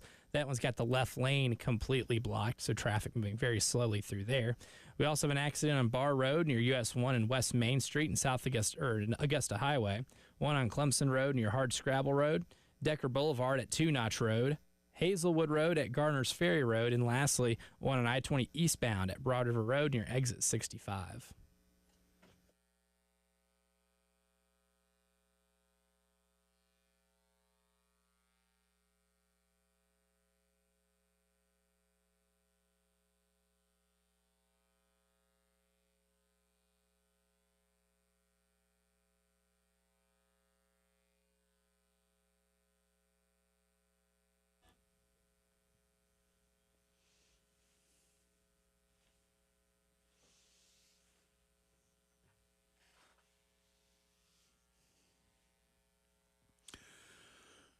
Talking some Carolina women's basketball with our good friend Brad Muller, the voice of the team in Tampa with the ball club. They arrived yesterday, Friday night, 7 o'clock-ish tip. Brad will be on the air at 6:30 here in Columbia on 107.5 The Game. Carolina and Texas meeting for the fourth time. A little bit more on this team before we switch over to talk a little bit more about what you're doing with the softball team as well, Brad. But, you know, I mentioned to Elijah on Monday's program, and we had Lulu Kesson on yesterday, you know, you got to tip your cap to Carolina's opponents. Maryland's a good basketball team. Indiana's a good basketball team. You know, Duke's a good basketball team. You know, this is not like you're, you know, and I think Carolina fans, this isn't a knock, but Carolina fans have just become so, I mean, I guess Carolina players and you, Brad, all of us, well, Carolina's supposed to win by 20, and they didn't. What happened? You know, how much of this, from your vantage point, is about not necessarily a book being there? And I know this kind of goes back to an earlier question, but you know, just these teams being motivated and South Carolina not maybe being the typical South Carolina team. I guess at some point, my question is, don't we have to give credit to who Carolina's playing? Yeah, no, exactly. And I think we talked about this before, where I think this year more than any other year, there's not a huge difference between, you know, team number 1 and team number 8 or 9 in the country. There, again, it's women's basketball, because of NIL and the portal and all that, is spreading the talent around a little bit better. So, yes, there's more talent on more teams now, so the games are going to be a lot closer. Yes, Gamecocks have that target on their back because of who they've been the last 10 years as well. And sometimes it's just all about matchups, too. You know, there's certain matchups where, yeah, we're pretty even with this team, or it might be some matchups that aren't good matchups for South Carolina, but it's a little bit of all of that. The talent has been spread out, the bullseye's on the back, and, you know, this is maybe the first year in, about 10 years that South Carolina hasn't had an All-American center, right? You go back to when you had Elena Coates and then Elena and Asia Wilson together, and then Asia by herself, and then Aaliyah Boston, and then Aaliyah Boston with Camilla Cardoso, and then Camilla by herself. I mean, that's 10 years of All-American centers, and you haven't had that this year. You've had good play in the middle, but not, you know, All-American level yet. So that easy button, as we like to say, that the Gamecocks have had the last 10 years hasn't necessarily been there this year. So they've had to work a little harder, and the margin of error is slimmer. Certainly. And, I mean, I was thinking back from this past weekend, Brad, when Brenda Free said that, you know, she thought that Maryland gave the rest of the country a good blueprint on how to beat South Carolina. And a lot of that does kind of involve just packing the paint. And then Dawn the next day said, well, team's been doing that to us for years. This is nothing that we're not accustomed to. But when I looked into it a little bit, I noticed, because I was like, well, they're not shooting as many threes. And this is a team that can shoot the three ball really well. And I feel like that's kind of what makes this offense go from a good one to a great one. And I noticed that in the 9 lowest three-point attempt totals that they've had in a game all year long, those 9 lowest games, 4 of them have come in the postseason. So it may be looking like a little bit of a trend of maybe not shooting as many threes. Do you think that's really an emphasis with this team right now to be able to try to get some of those looks, or are they just merely just doing or, you know, giving what the defense provides them? It's more of doing whatever you can based on what the defense gives you, because, you know, in years past, most of the time you were seeing zone 50% of the time in games because, you know, they were clogging the middle and daring you to shoot from the outside. And so, you know, your shooters were getting more practice shots. It's easier to shoot around a zone. And now, you know, they're not playing as much zone, but basically doubling on the post entry pass once the pass is made. And so then it's up to the post player there to either go up quick and shoot it or kick it out quickly. Either way, you've got to get rid of the ball one way or the other quickly. And where they've gotten in trouble is when they don't get rid of the ball quickly, if they don't take the shot or they don't kick it out. Because if you kick it out, then whoever abandoned their man to double down, that leaves a shooter open for three, whether it's Pow or whomever. You haven't had as much of that lately. Is there a book to beat South Carolina? Well, no, because they haven't beaten them, right? So right. It's been good. It's certainly slowed them down, but I think it's fixable in terms of either going up quickly, if you get the ball in the paint and they double down on you, or kick it out quickly to the open person who's going to have a good look at the basket. And fortunately, you've got other people that are good in the mid range, as well, including Fagan and Kit. So once the awareness is there for those players that, okay, these are my two options, it's very fixable. It's not like, oh, they've solved South Carolina, because they haven't beaten them. So it's not time to panic yet, but yeah, teams are playing good, and South Carolina's just got to be quicker and smarter with it offensively, and knock down some of those mid-range shots. You mentioned not time to panic. Last thing on basketball before we switch over, what might give Brad Muller the most concern right now about what he's seeing or not seeing, especially when you go against such a familiar foe? I think you just want to see a little bit more of the energy. I don't know if in the last game there was just some fatigue against Duke, and that I've always been told by coaches that I've worked with that when all things are equal, in terms of size and all that, rebound is a hustle stat. And we talked about the rebounds in the last segment, and that's kind of a want to. So you want to see a little bit more energy in the rebounding, and if the Gamecocks are struggling early to get second chances to get offensive rebounds, and yeah, I'm going to be concerned with that. Really hoping that the bench will contribute early because that has been a big part of what South Carolina has done. Hopefully not two games in a row that you're not going to see the bench contribute like they did in the last game. But that would be the main things for me is seeing how aggressively they're able to go after the boards, and if the bench can make an impact early, because when you can play that second unit, a lot of minutes, you just wear the other team down. Brad, before we get you out of here, you're covering this softball team as well and doing a lot of play-by-play. Ashley Chastain-Woodard is here. Obviously, she knows Columbia and this program very well, but she has infused new life into Carolina softball, perhaps well ahead of schedule at this point. Yeah, they're 27-7 right now, and they're a joy to watch. I tell you what, if you haven't been out there to catch them, I know they're at home tonight. My buddy Cade Crenshaw is covering the game for us on the SEC Network Plus, and this weekend as well against Ole Miss. It is a really fun group. They just get after it. They don't quit.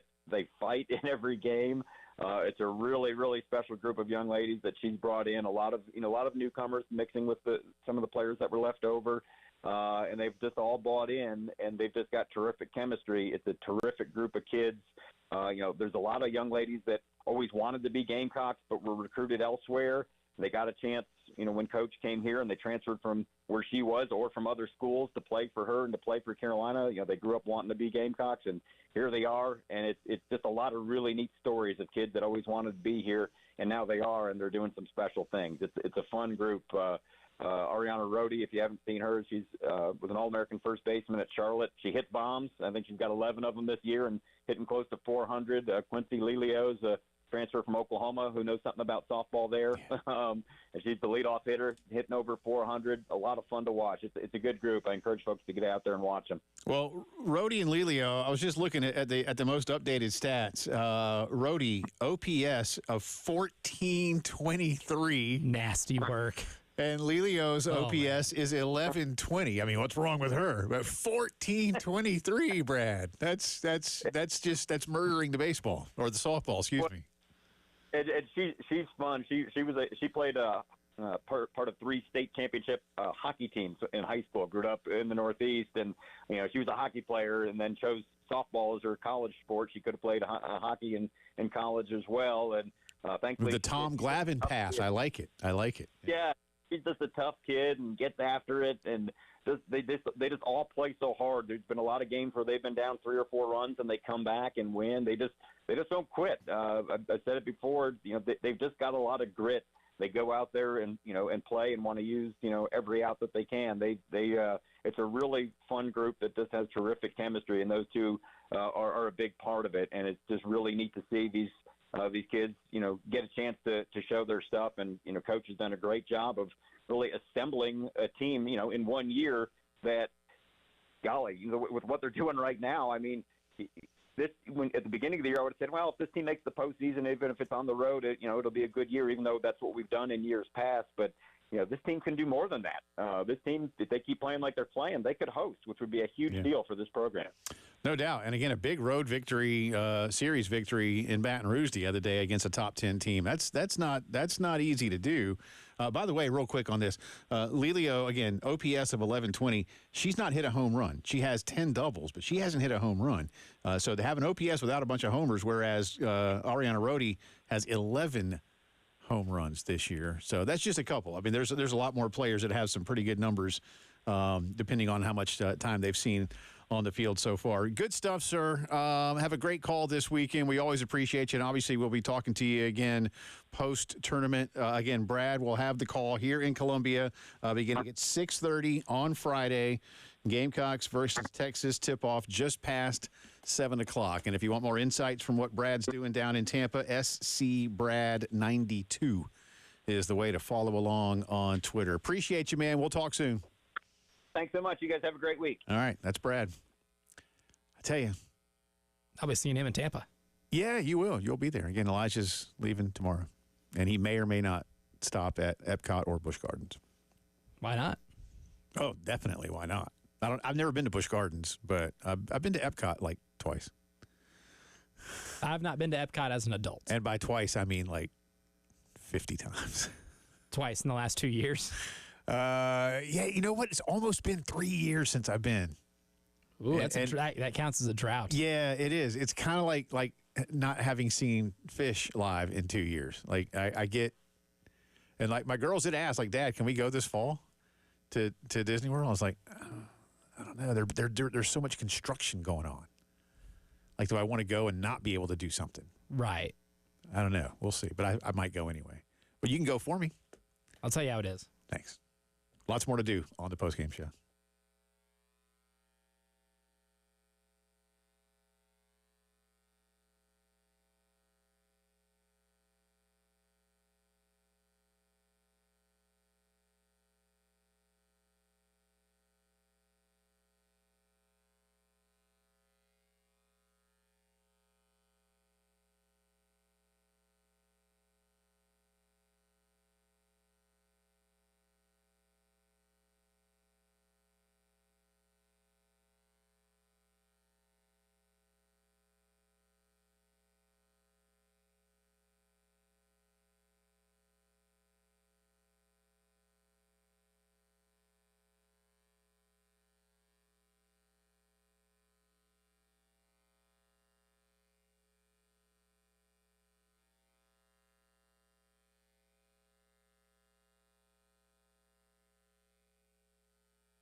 Welcome back in. A few minutes left here in our second hour. Top of the 5 headlines coming your way. We'll have sound from Paul Maneri at 5:15. Gamecocks beat the Blue Hose last night, 11-1. Paul will be on Carolina Calls tonight, I believe, at 6 o'clock. Am I right about that? That would be correct. Thanks. Because it doesn't tell me. It doesn't tell me who it is. It just tells me that there's Carolina Calls tonight here on this piece of paper. I don't think it's from the Quidditch coach. This one right here. They don't have a Quidditch team anymore, man. Club team. Club Quidditch. Means you got to pay for it. Got to get your own broom. Yeah, and have your own radio show. Originate your own broadcast. Well, that's easy enough. You wave something. I mean, they participate in Magic, so, I mean, coming up with that shouldn't be too difficult. You know, that's where you should go, is the Harry Potter world. I've still never been. I haven't either. The last time that I was at, that's at Universal, was the spring of 2010. Because I remember I was there. Oh, wow. Yeah, I was there the day of the Duke Butler men's basketball national title game. So we're going there during the day and watching that game at night. That was about 3 weeks before it opened. My oldest, I think, went on, I think it was a youth group trip, not a school trip. Because one of my daughters went on a school trip to Disney, and then they did like an educational, like behind-the-scenes thing, which actually sounded pretty cool. And then they went over to Cape Canaveral. So that was one of my, but my oldest went for a youth group trip, and she went when it was just the one park. Now they've got 2 Harry Potters at Universal. But you know what I want to do? I want to do that Mario Kart stuff, man. I don't even know what you're talking about. There's a brand new Mario. There's like a Mario. It's like Super Mario Land, and they have like I think like you basically, because like, you know, regular Mario's fun, and Donkey Kong from the 80s and Super Mario Brothers is fun and all that. Right. But I love Mario Kart. Mario Kart is awesome. I love Mario Kart. And I think one of them is like you're basically immersed in a Mario Kart, like, and I'm like, sign me up. Do you get like an inventory of bananas to be I don't know. I don't know, but it litter looks the track with. I if I'm wrong, somebody tell me, but I think one of the rides, I think they have like 3 rides, but one of them I think is like Mario Kart-ish, or at least like maybe you're tooling through, you know, but I would like to do that. But I want to do the Jurassic Park one. They have like the Hulk is like a launch coaster. The Jurassic Park ride when I was little. Yeah. Was a lot of fun. I want to do that. And I think do they have like is it King Kong or something too? Or is that the one in California? That might be, again, been 15 years. Yeah, I don't know. But I've never been to Universal. We go to Disney World a lot. I freely admit that. And I'm a Disney World junkie. Freely admit that too. Heath Klein thinks I'm an idiot for that. I'm like, I don't care, Heath. I like it. I have fun. That's all that matters. And I am not alone. Speaking of Heath Klein, I meant to tell Brad. Dang, I forgot. I could get him the address of where Heath grew up, and he could do like a Stars of Tampa tour and go by. Stars of Tampa tour. Go by Heath's old house. I think Heath would appreciate that. Well, Heath doesn't live there anymore, and I don't even know that any of his family lives there anymore. So it's just somebody's house now. But, I mean, you could say. The person who lives there would probably really appreciate that. At some time, this is where the Heath Klein lived. But now Heath lives in Atlanta, like 6 million other people. Big town. It is a big city. It is. But we appreciate Brad. But no, in all seriousness, Elijah driving down tomorrow, and he'll have coverage for us from Tampa tomorrow and Friday ahead of the game. You know, we were, seriously, like Brad said, it's not time to panic. And if you win by 1 point, you win. And you move on to the next round. And that's all. They don't move you back around. No, if you don't cover a spread. Margin of victory does not matter anymore. Not that it ever really does in American sports, but seriously, it's just not what people expect, and it just feels like you're being pushed because you are. And again, that's why I say some of this has to go to, as you mentioned, to Brenda Freese and Carol Lawson this past weekend. They had game plans, man, and their teams did it right. Carolina, and I don't mean this in some kind of, like I don't know, boastful way. Carolina was just better than them. Yeah. Just by that slim little margin. They were better by them, and the amount of better by them they needed to be. Yeah. But they won the game. And, against Texas, you should feel confident because again, when you beat Texas, you beat them badly. And you shut them down. Yeah, and when they Two beat of those you, three you had instances. your chance, and you didn't fully take it. That's what I would say. Carolina, I won't say Carolina should have won in Austin, but Carolina had about a 5 or 6 minute stretch where they played like crap, and Texas took a big lead, and Carolina fought back and just couldn't quite get over the hump. And had chances. They did. You had those chances. minutes. They had chances you had to get themselves back, not just back in because you already got back into the game, but to finally get over that hump and take the lead. Yeah.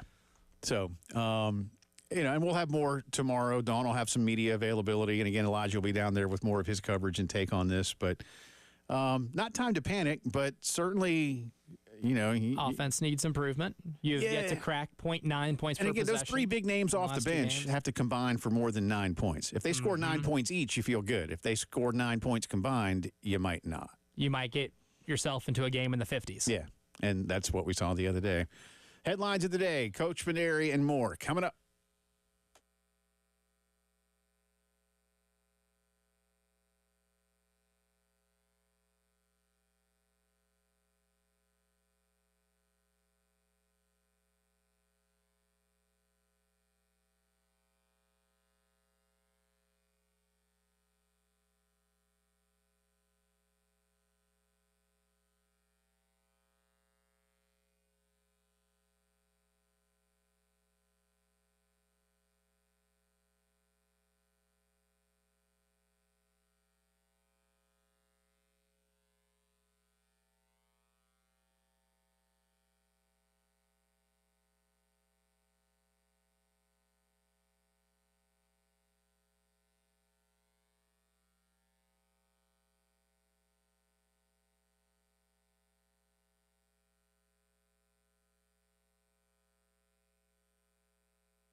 From the Wetzel's Automotive Traffic Studios, I'm Elijah Campbell. The few accidents to get to you, they're causing some issues on the roadways, starting with one on Assembly Street near Calhoun Street, Bar Road near US 1 at West Main Street and Augusta Highway, Decker Boulevard at 2 Notch Road, Hazelwood Road at Garner's Ferry Road, and lastly, one on US 378 near Sunset Boulevard.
It is 5 o'clock news time here on a Wednesday. Welcome back in. Also, the final hour of the postgame show along with Elijah Campbell. I'm Jay Phillips. Thank you so much for being with us. We start with Gamecock basketball news.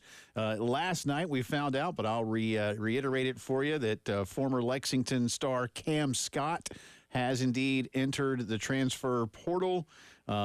Just one season, really, as most of you know, just couldn't find a way to get and stay on the floor. 2.5 points. Shot 28% from the floor, 17, really close to 18% from three-point range, 1.3 rebounds per game. A top 50 player, Elijah, that just didn't seem to mesh with the overall system that Lamont Paris runs. And I think in terms of this portal entry, I would imagine I asked you this a couple of times about guys in the portal.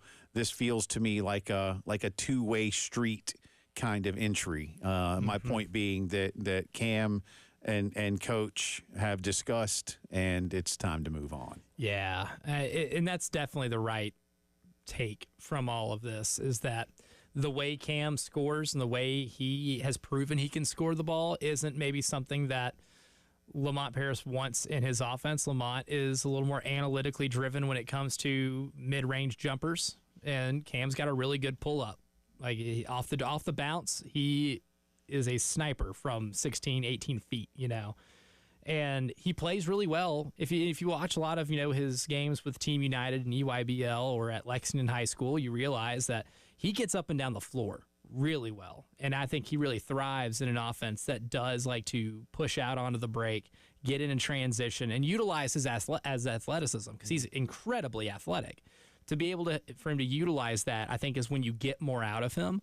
And that's just not the MO of a Lamont Paris coached basketball team, right? I mean, they run a lot of stuff in the half court, not crazy about the mid-range jumper, maybe not as crazy about maybe the ways that Cam normally gets his points. But again, it's one of those things, if you have a top 50 recruit that is interested in coming back home, it's hard to turn that down. Sure. You really can't turn that down, because part of a coach's job is to figure that out, right? Like, we'll get you on campus. You are an incredible talent. We'll get you on campus. We'll figure it out. I think Cam's not going to have any shortage of suitors, right? And he will go to a place where they play a little more up-tempo. They get their buckets a little more in the fast break. And I think it might surprise a lot of people around here where he ends up going, because I don't think, your initial reaction is, a guy that scored 2 points a game at South Carolina is probably going down low, mid-major level. I don't know if that's going to be the case necessarily. I think he can fit somewhere of a team that's in the Power Four that just plays a different style and can kind of highlight him a little better. I was going to say, I mean, might we see him going to a team? I mean, you mentioned that Nate Oates was really in on him during the recruiting process. I know neither one of us are going to suggest, well, hey, he's probably going to Tuscaloosa. But would that be a surprise? That wouldn't surprise me, no. Not at all. Given how I know Nate Oates, what he liked about Cam, given the efforts he took in that recruiting process.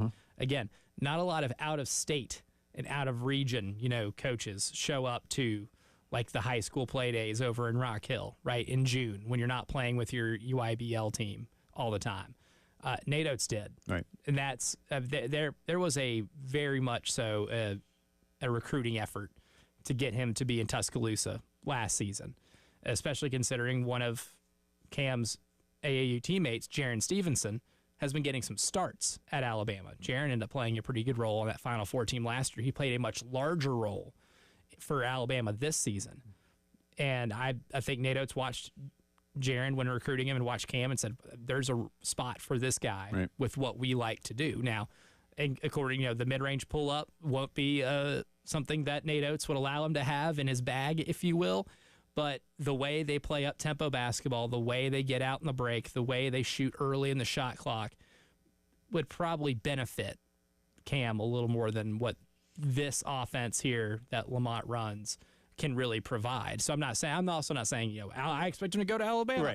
Don't know. Right. No way to know yet. But an offensive like that. That's fair. And this is going to be your opinion only that I'm asking for right now, but there will be fans, and I get it, that will say from one side or another or both, this was a failure. And I could probably appreciate that initial sentiment. Mm-hmm. Would that be a proper label, or to the point that maybe you were making a minute ago, you get in, you see, and sometimes it's trial and error, and in this case it just didn't work. Or is it somewhere in the middle? Yeah, if you want to give it a pass or failing grade, you just can't label it as passing. Right. Which would mean it is a fail. Yeah, I mean, he's a top 50 recruit, kid with a lot of talent. Yep. And it makes it worse because he's from the Midlands. Sure. Because everyone that has gone to CLA to watch this team play this year, watched him play in high school, knows what he's capable of, know what he can do. And again, it's just one of those things. You get that kid on campus, coach gets paid a lot of money to make that type of thing work. And if it doesn't work for basketball reasons, right? And I firmly believe it just didn't work for basketball reasons. That's fair. It didn't work for what the vision of the team is and what his specialty is. And that happens. Sometimes it's not the best fit. I believe it didn't work because it probably wasn't the best fit for what he wants to do on offense, what Lamont wants to do on offense and defense.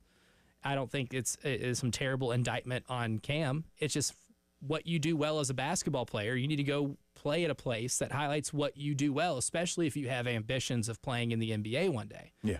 And trust me, NBA scouts were asking about Cam. Cam was on NBA. Anytime you go to the Pangos, All-American Showcase, and you win the MVP of that, that's a big deal. Yeah, you caught attention. You caught attention. Yes. And you caught attention from NBA folks who regularly scout that event every year. So it's no secret that the kid can play. It's just for basketball reasons, it just didn't work here. I mean, if you want to use another example of a player who was a highly touted recruit, Hunter Salas went to Gonzaga in the same recruiting class as Chet Holmgren, was an All-American player in high school, had a harder time getting on the floor. He just wasn't part of the rotation. He goes to Wake Forest. He's all ACC, right? And he will find his way on a G League roster potentially when his college days are done and he's out of eligibility. It was a better basketball fit for him at Wake Forest than it was Gonzaga. So just because it didn't work here for him, it doesn't mean it's not going to work anywhere else. So I want to prepare people for that if it does go somewhere. I feel, and trust me, people, I'm not making an apples to apples comparison when I say this, so don't roll your eyes. But in hearing you just now, it's making me think back to when I was in high school and college, and you saw, oh geez, I just lost Troy Aikman. Sorry, Troy Aikman go to Oklahoma. Yeah, with Bear because he's from there. Mm-hmm. And then wait a minute, y'all run the wishbone, and then Troy goes to UCLA and becomes the first pick in the draft, and now he's in the Hall of Fame. Becomes Troy Aikman. And I'm not saying that Cam Scott is going to become the first pick in the draft and go to the Basketball Hall of Fame in 20 years, but it feels like that. Hey, it just didn't work. Yeah, it just didn't work, and that happens in sports sometimes too. And I get the fan. What Troy could do, it wasn't gonna. Barry Switzer wasn't gonna do that. I get the fan frustration. I really do, because that's a local kid. It was a huge deal whenever he decommitted from or got out of his NLI at Texas to come here to South Carolina. Massive deal, and the excitement for him doing that is 100% warranted. I understand how frustrating it is for him to not finish his career here. But at the same time, when you just look at it from a basketball perspective, it just didn't work for basketball reasons. Meanwhile, we have an entry into Carolina basketball. Kobe Knox transferring into Lamont Paris's program from the University of South Florida. He is the fourth commitment from the portal this week. He's 6'5", 195 pounds, 65 games the last 2 years. He started 55 of them. He started his career at Grand Canyon University, then moved back home. He's from Tampa, went to USF for a couple years. This past season, let's call it 11 points, 3 rebounds, 1.5 assists in just under 29 minutes per game. So he has 1 year of eligibility. USF is in the American now, yeah? Mm-hmm. That's a good league. It's a solid league. Yeah, it's a good league. They only got one bid this year, but... Well, it's because Houston left. And Houston leaving kind of does that, yeah. Wichita State got a little better, though. Yeah. UAB got better. Yeah. An All-American caliber player on that team this year. Andy Kennedy still at UAB? He sure is. He's a good coach. Yeah, Anyway, solid. Kobe Knox coming in to the Gamecock program. So 4, as we said, 4 this week, and expect a little bit more. Yeah. Yeah, absolutely, because you still need a point guard. Yes. They've had some good additions, but you need a point guard who's going to run the show. Speaking of Hall of Famers, congratulations to Carmelo Anthony as we continue our integrated media headlines of the day. Melo has been notified that he will be elected and inducted into the Naismith Hall of Fame class of 2025. 6-time All-NBA, third overall pick out of Syracuse by the Nuggets. That was, let's see, LeBron James was the first. And he says I don't think he played very long. Says he plays for Cleveland. And then Dwayne Wade went 5th in that one. Melo, of course, also won the national championship. You remember who got picked second? At Syracuse. In that draft? Because D-Wade got picked. I think D-Wade got picked 4th, and then Chris Bosh 5th, or it might be the other way around. You might be right. I think it might have been Wade. But Wade and Bosh went after Melo. So you had LeBron, Bosh, Wade, Melo in that top 5. There was a number 2 pick. Second pick. That the Detroit Pistons had. Well, it's not Rick Mahorn or Isaiah Thomas, so I don't know. Who was it? It was Darko Milicic. Oh, I would not have gotten that. You didn't make that name up, did you? No, real name. That sounds like one of those names you can make up. I mean, I'm sure when Joe Dumars heard the name, he thought it was made up, and then he watched him play against Air in the New Jersey Nets practice facility while they were preparing for an Eastern Conference, I believe, semifinal series, was so enamored with that private workout that he committed himself to drafting Darko and then made one of the worst draft mistakes in NBA history by taking him 2nd overall. That's unfortunate. Darko won a ring, though. Yeah. Melo can't say that. Joe Dumars is one of my favorite players for a team I didn't pull for. Dumars. That was a big. You know what? Most people hated those bad boys Pistons, but he was like the nice guy. But I loved watching those Pistons play ball, man. That was bunch. Those guys versus Boston, ugly. Mm-hmm. Must watch television. Loved it, man. They hated each other. Oh, I loved it. It was great. Interesting Dennis Rodman era there too. That was great. Oh man, Chuck Daly, Casey Jones as the coaches. They didn't like each other. It was great, man. It was great. You just when the hate is real, and it's palpable. That's good. And they were going at it for 7 games. You know, that's when you get those all-time series. Good stuff, man. Good stuff. Because by then you just know everything about everybody, and all you're just doing is hating each other. That's fun. Anyway, thanks for that. I appreciate it. To more hate, but the wrong kind. The Atlanta Braves lost again last night, 3-1 to the Dodgers. But it's Austin Riley's birthday, so happy birthday, Austin. And how about we win a game for just win a game? Let's win. Win one for Austin, and for your dignity, or me, or the millions of Braves fans everywhere that are getting ready to start panicking. Yes, it's almost that time. Finally, Chris Beard will remain the Mississippi head basketball coach. There had been strong links to Texas A&M, and a couple of reports even said that A&M had indeed put an offer in front of him. Ole Miss Athletics Director Keith Carter posted a picture of he and Coach Beard today. He will get a raise. He will get staff raises and a stronger NIL package in Oxford. So they did not want him to go. Chris Beard is from Texas. Made a lot of sense. You and I almost thought, I think he's going to take this gig. But Ole Miss moved quickly.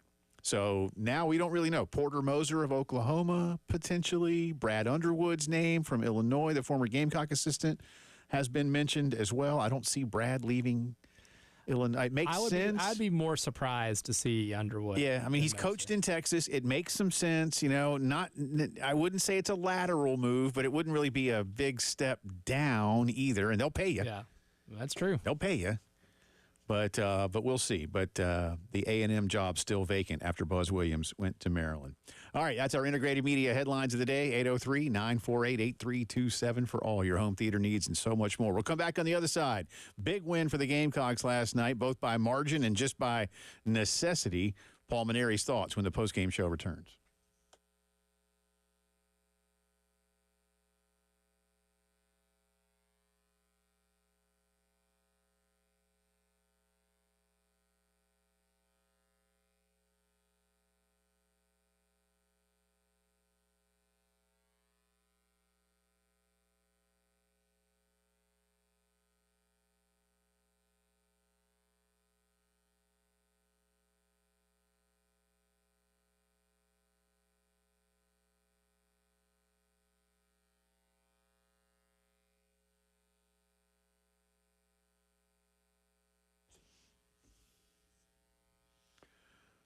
Springtime, yard work time, whether it's your yard or whether you do it for a living. Time to see the pros at Cato's Power Equipment. First off, the historic location. They've been there since the early 1980s. Completely remodeled showroom. If you haven't been in a while, get in and see how much more they can get done for you. The latest from Gravely, Steel, Toro. I love my new Toro Flex Force equipment that I've got.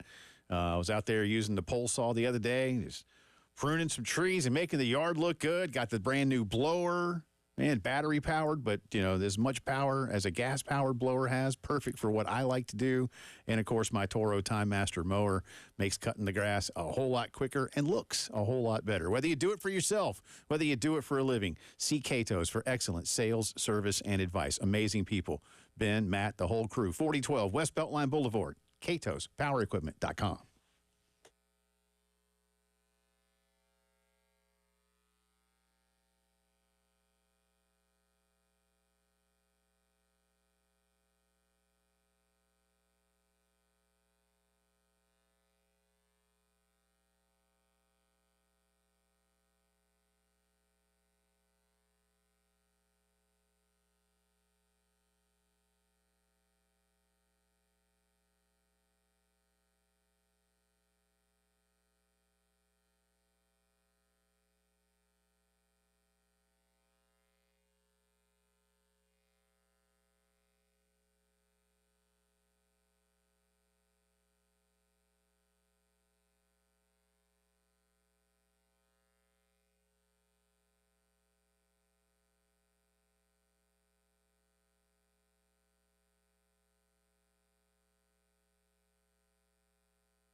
Well, it's nice to win a game. I guess that's the understatement of the day.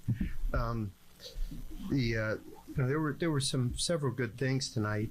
Some really good clutch hits and balls hit hard with runners in scoring position. It was a shame that the game ended the way it did. It got ugly there at the end, but up until then, there was a lot of good stuff and some good pitching and like I said, just bottom line is it was good to win a game and get ready to go to start. That's Coach Paul Maneri. Carolina beats PC last night 11-1. and goes to 18-12 on the year. As Coach mentioned, the Gamecocks go to a fellow struggler in the SEC right now. State is not off to a great start either, so a chance for somebody this weekend to win a series for the first time in conference play. Let's put it that way, because one of them will. Yeah. That's how it works. And you're not going to find many of those. Unless you play two, because one gets rained out. And you know what? I kind of kid, but also that nasty system is getting ready to move into that area. So, like, I know kind of the area where you're from is getting ready to get popped, man. Yeah, it's been a rough storm season there so far. Yeah, but I saw from, like, Memphis up to, like, central Kentucky, and some places it's just going to kind of stall out. So, hopefully, but I got to, anyway, we'll see how things go in Starkville this weekend.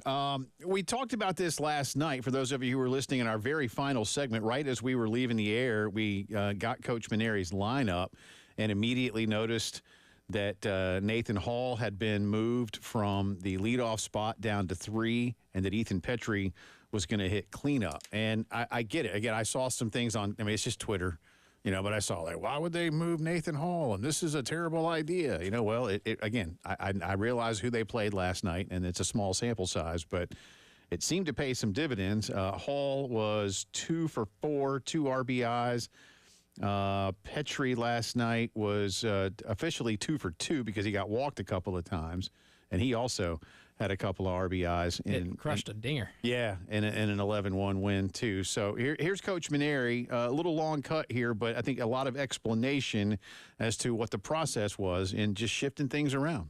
I told Nate before the game that I hate moving him out of the leadoff spot because he's been everything that you could hope for in that spot. I mean, a tremendous blend of power and speed, and he's tough to strike out. He's just been a great leader for us there. But I just felt like, we needed to move him into a spot where he might hit with runners on base more frequently because, he's certainly one of the very best hitters we have, if not the best hitter we have on our team, along with Petrie. And, you want those guys to be in the clutch situations. I told them both, Petrie and him, that, hey, look, we're not going to do anything this year if you guys don't take the lead and drive in a lot of runs and do some extraordinary stuff. And it's a lot of pressure to put on just 2 kids. But, again, everybody in our lineup except for Caden Gaskin got a hit. But the difference today from the other day was, we got some clutch ones. Petrie, it was a 2-run homer. But what I was more excited about was that he hit the ball hard with 2 outs and a runner in scoring position. It just happened to be a long fly ball out of the ballpark as well.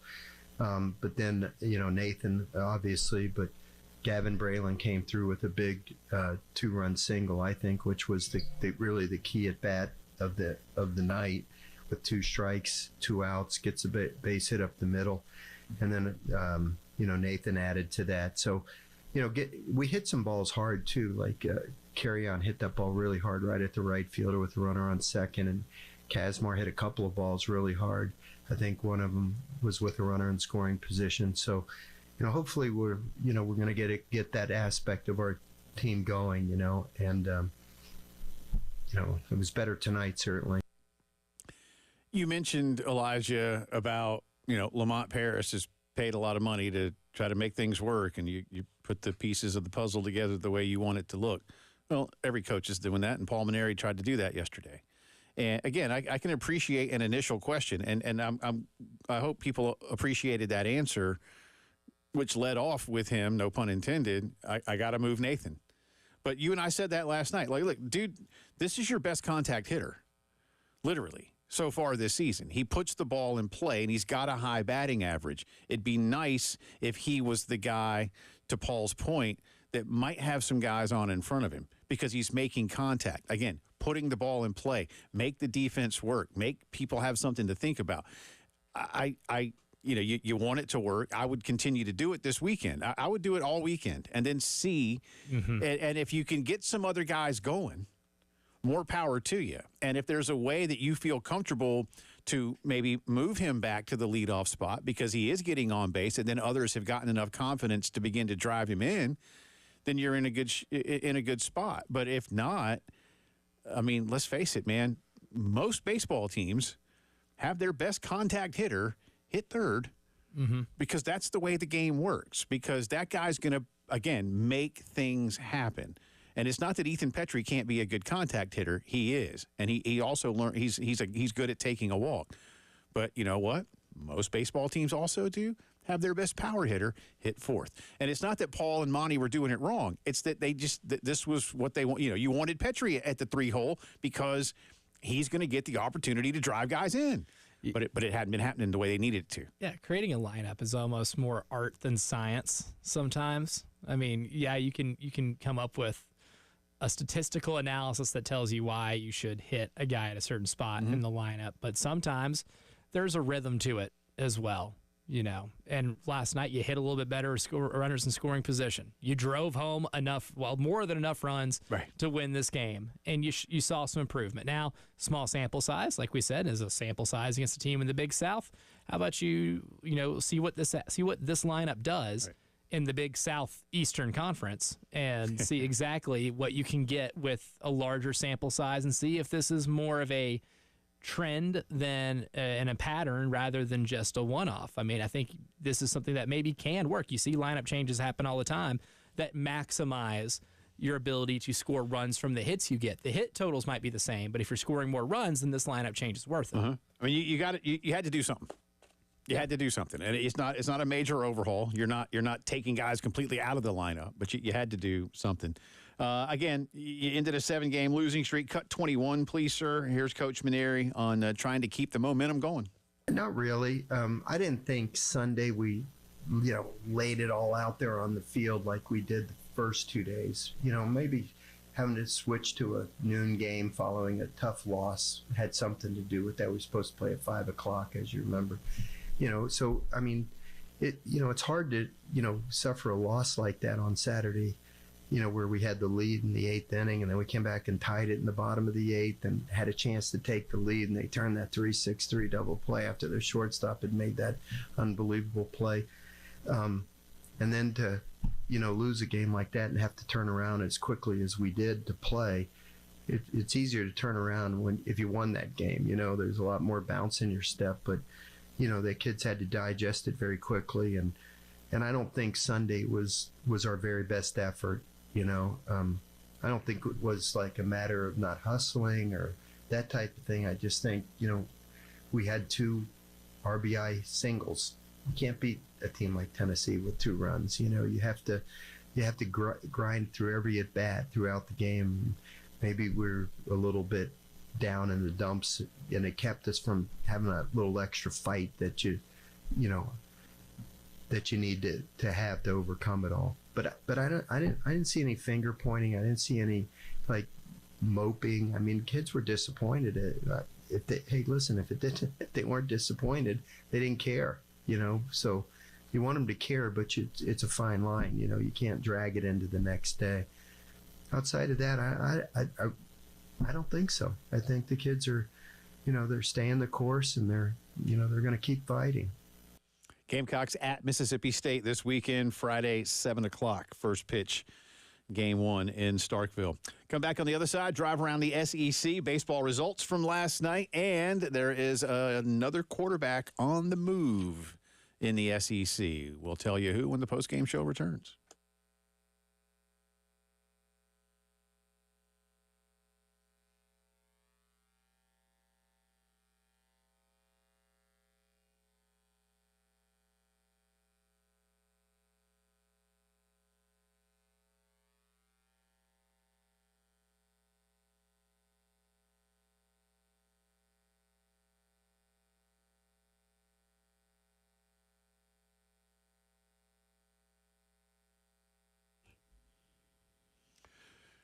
Palmetto Citizens Federal Credit Union also ready to help you out with your next set of wheels. No better place than Palmetto Citizens to finance that next vehicle. They offer the great low rates on new to 2021 models.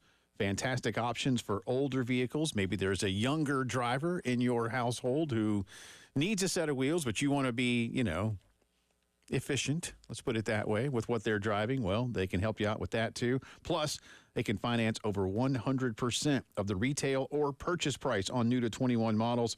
And Palmetto Citizens has additional coverage and insurance options that the dealerships simply cannot beat. So do your shopping all across the Midlands. Find the next car that's right for you. Something new, something used, something big, something small, doesn't matter. Then check with Palmetto Citizens before you finance anywhere else and see how much you can save. My wife and I are members at Palmetto Citizens. Love the process. I think you will too. 14 convenient locations and always online, palmettocitizens.org.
From the Wetzel's Automotive Traffic Studios, I'm Elijah Campbell with, thankfully, just 2 accidents to report. I know we had about a handful, about 5 or 6, about 30 minutes ago, but that is down to 2.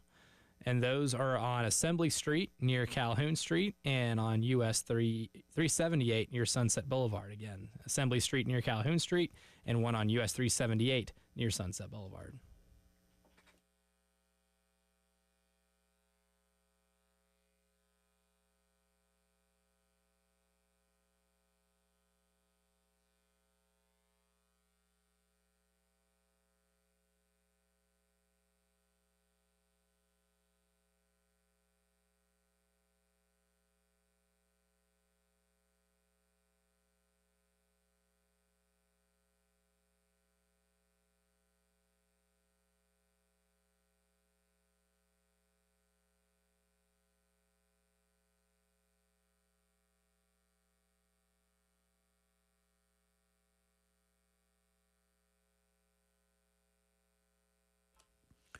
It is Drive Around the SEC time. Welcome back in. Jay Phillips, Elijah Campbell with you. We start with baseball results from last night, and for a lot of SEC opponents, it was not a good night. Not ideal. Not really at all. The midweek monsters at it again. Like, for instance, Georgia beat Queens last night, 21-1. Ugh. Not good. Not close. Man. Ugh. Georgia scored 8 in the 5th and 8 in the 6th. Wow. That's a lot. That's like, what, 80% of their runs almost? I don't do math, but that sounds good. In 2 innings? Mississippi beat Jackson State 18-7, so another run rule game. Tennessee Tech hung tough with the Vols. They only lost by 6. 7-1 final score. They scored a run. They did. They can hang that banner. In the 5th. Florida doubles up UNF 8-4. Another 21-1er, man. Texas A&M beat UIW. Is that Illinois something? You're really close. That is the University of Incarnate Word. Oh, that's Incarnate Word. I knew that. Just one word, though. Because we had that yesterday. Yesterday it said Incarnate Word. Today it says UIW. Don't do that. Don't do that It's to me. tripping you up. Yeah, don't do that to me. That was intentional.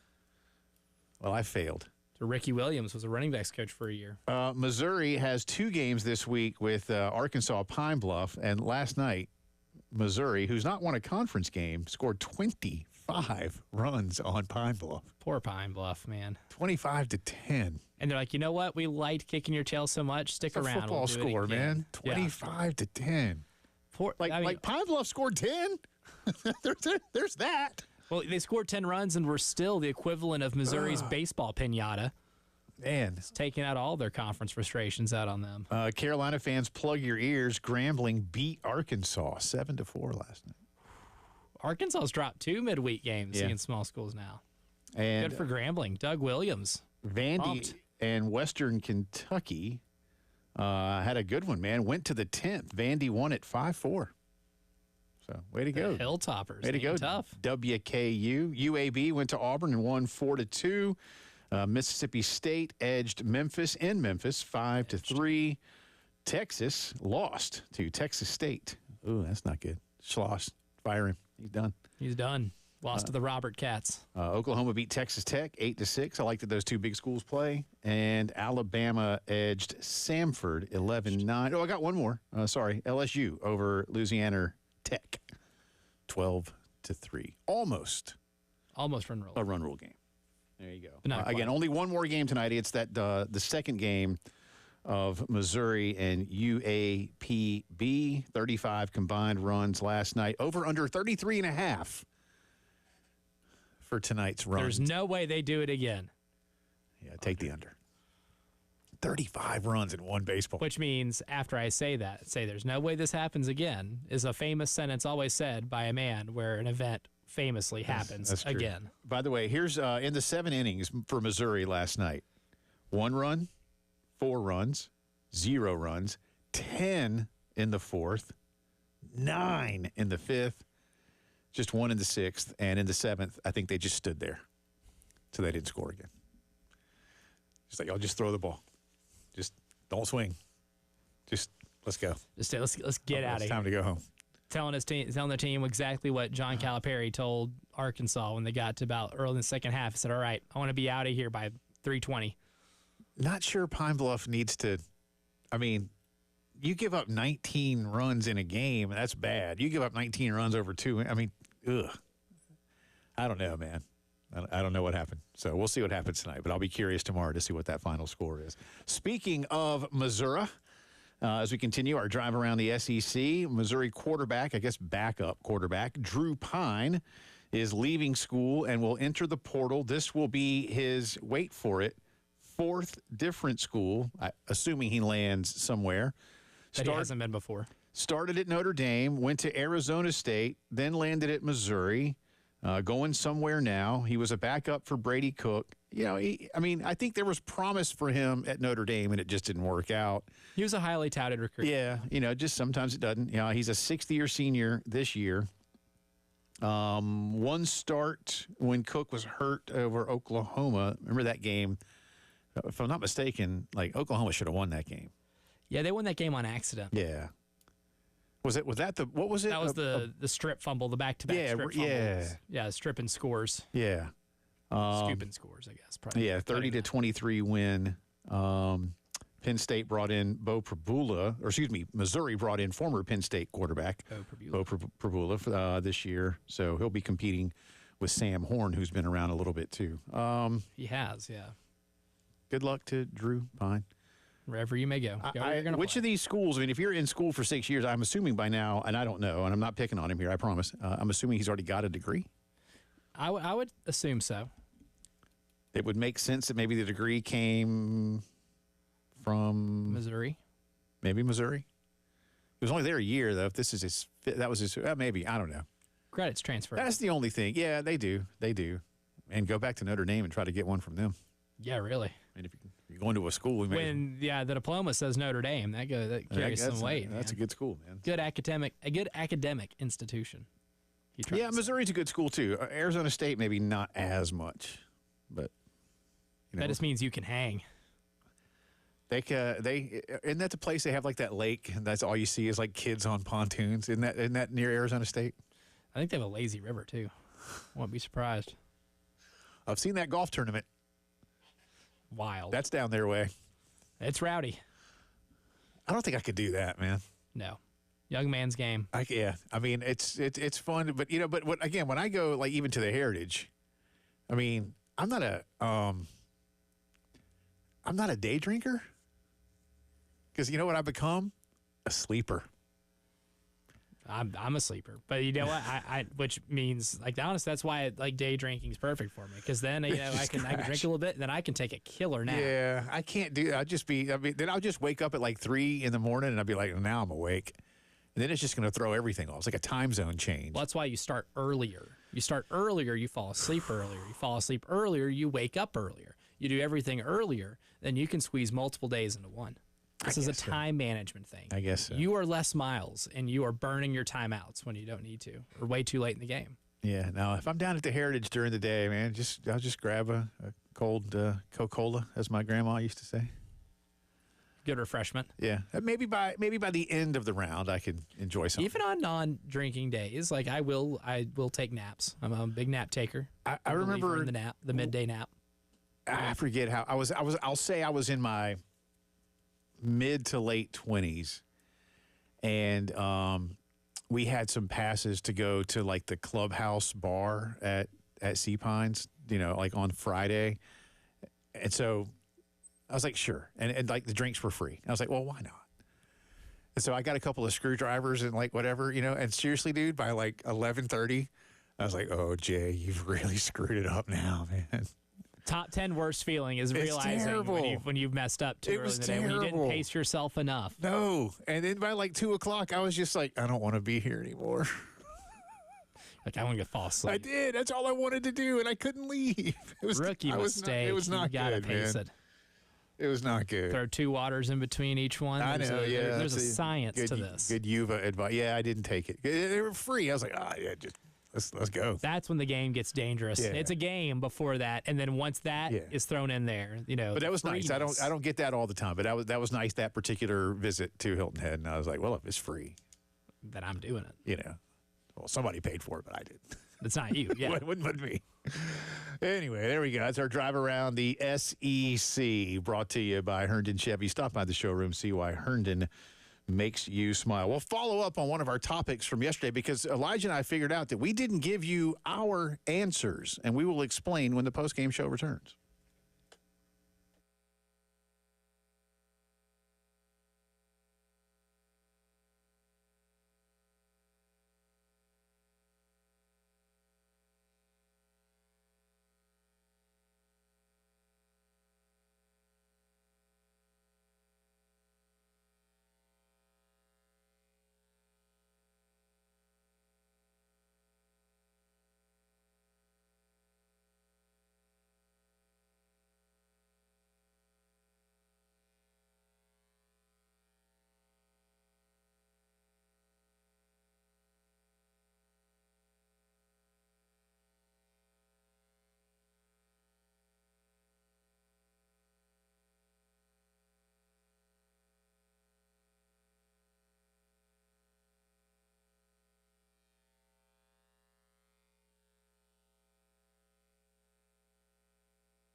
The Joint Chiropractic Center is ready to help you feel better. That's the number one goal. You're waking up going, oh, yeah, it's back. Oh, shoulder, neck, any or all of those things. Stop in and see the pros at the Joint. Janet and Bob Keene have been doing it for a long time, and their mission is very simple. Improve your overall health with affordable, convenient chiropractic care and help you maintain your body and prevent those reoccurring issues. Also, you don't have to worry about an appointment. You can show up. They'll take care of you. They're open Monday through Friday, 10 to 7, Saturdays, 10 to 4. You don't have to worry about insurance. Plus, the Joint is FSA and HSA approved. If you've never been, got some questions, $29. You get a consultation, an exam, and an adjustment, so you can very affordably figure out if this is right for you. Harbison Boulevard, Forest Drive, Roberts Branch, and Sunset Boulevard in Lexington. Convenient and affordable. You don't have to feel bad. To feel better at the Joint.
Welcome back. Final few minutes of the postgame show here on this Wednesday. Elijah will be heading down to Tampa early, but he will be back with us tomorrow, unless, as we said, unless he decides to stop off at Disney World, Universal, or gets to Tampa and decides to go to Busch Gardens, or he may go to Heath Klein's childhood home.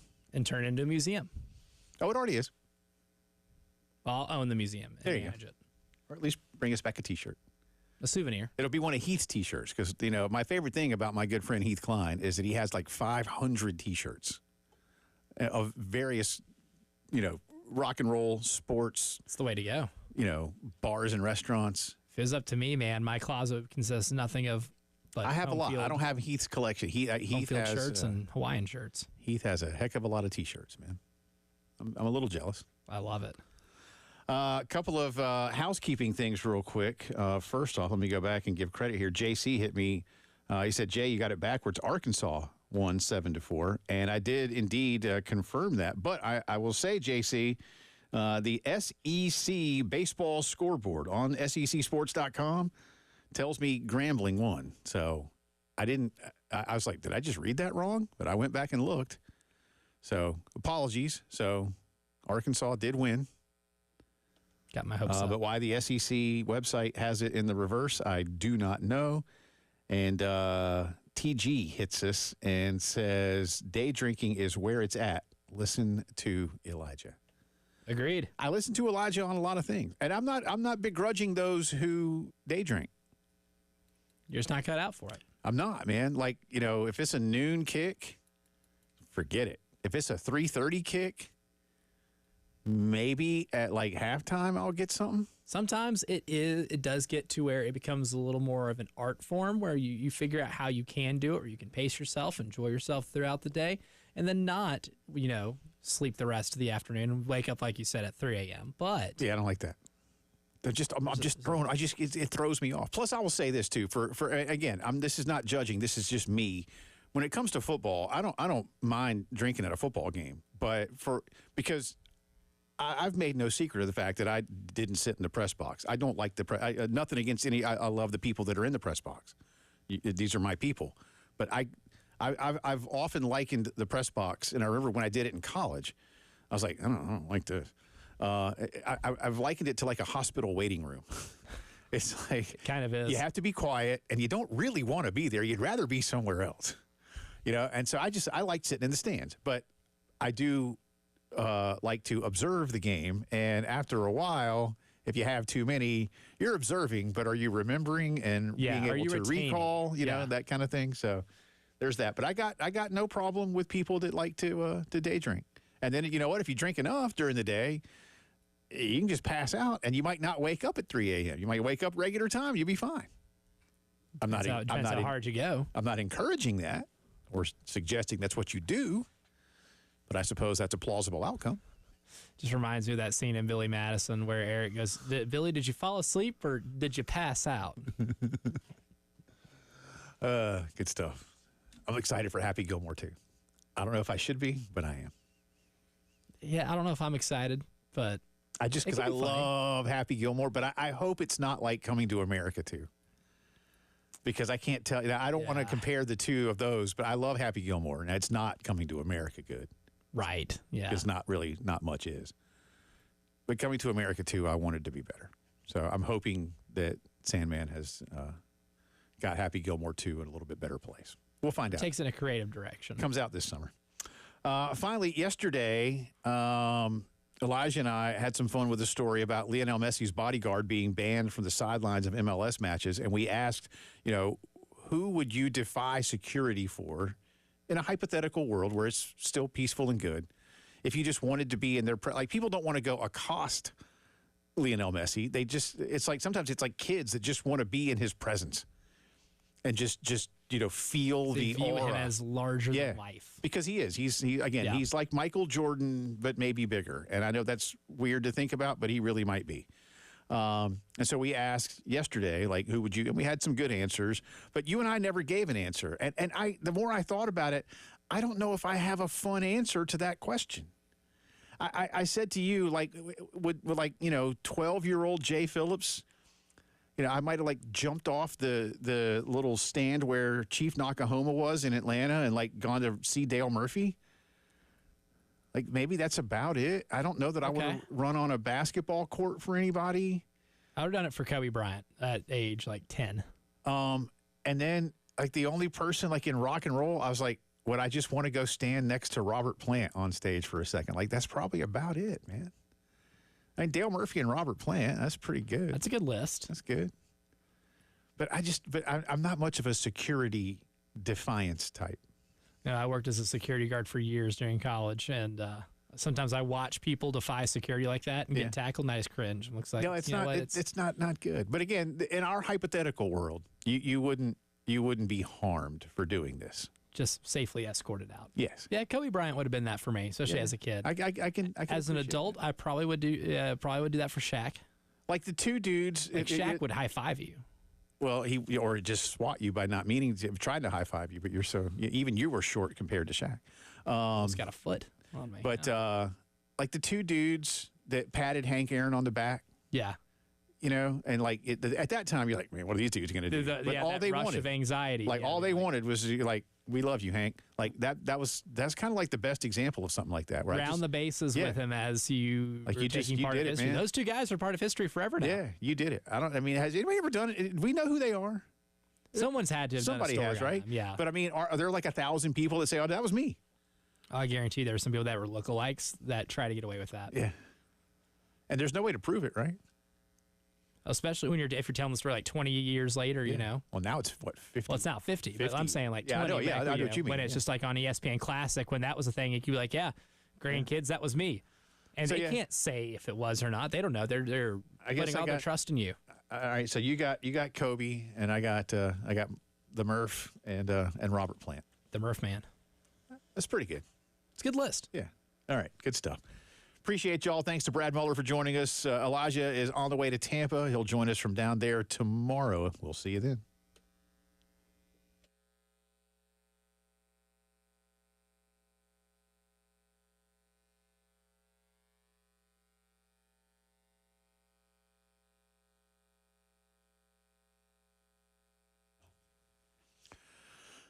And one final note from our good friends at AAA Heating and Air. It's about to get hot, y'all. We're going to have some days in the 90s. Make sure your air conditioning system is ready for the short-term and the long-term haul of the hot Columbia spring and summer. 803-677-1500 is the number to call AAA Heating and Air. If it's been a while since your AC has been inspected, you can get one of their techs to come out, give you a full inspection, make sure everything is good to go. They find anything wrong, maybe you're low on coolant, maybe you got a few problems here or there. True transparency pricing lets you know exactly what you'll pay to get your system up and running. And if it's just been too long and it's time for something new, take advantage of a great offer from Roy and Dana Finley and AAA Heating and Air. You get guaranteed financing, you get a $1,500 rebate, you get 15-year parts and labor guarantee, and no payments or interest for a full year. 803-677-1500 for any and all of your HVAC needs. Stay comfortable with AAA Heating and Air.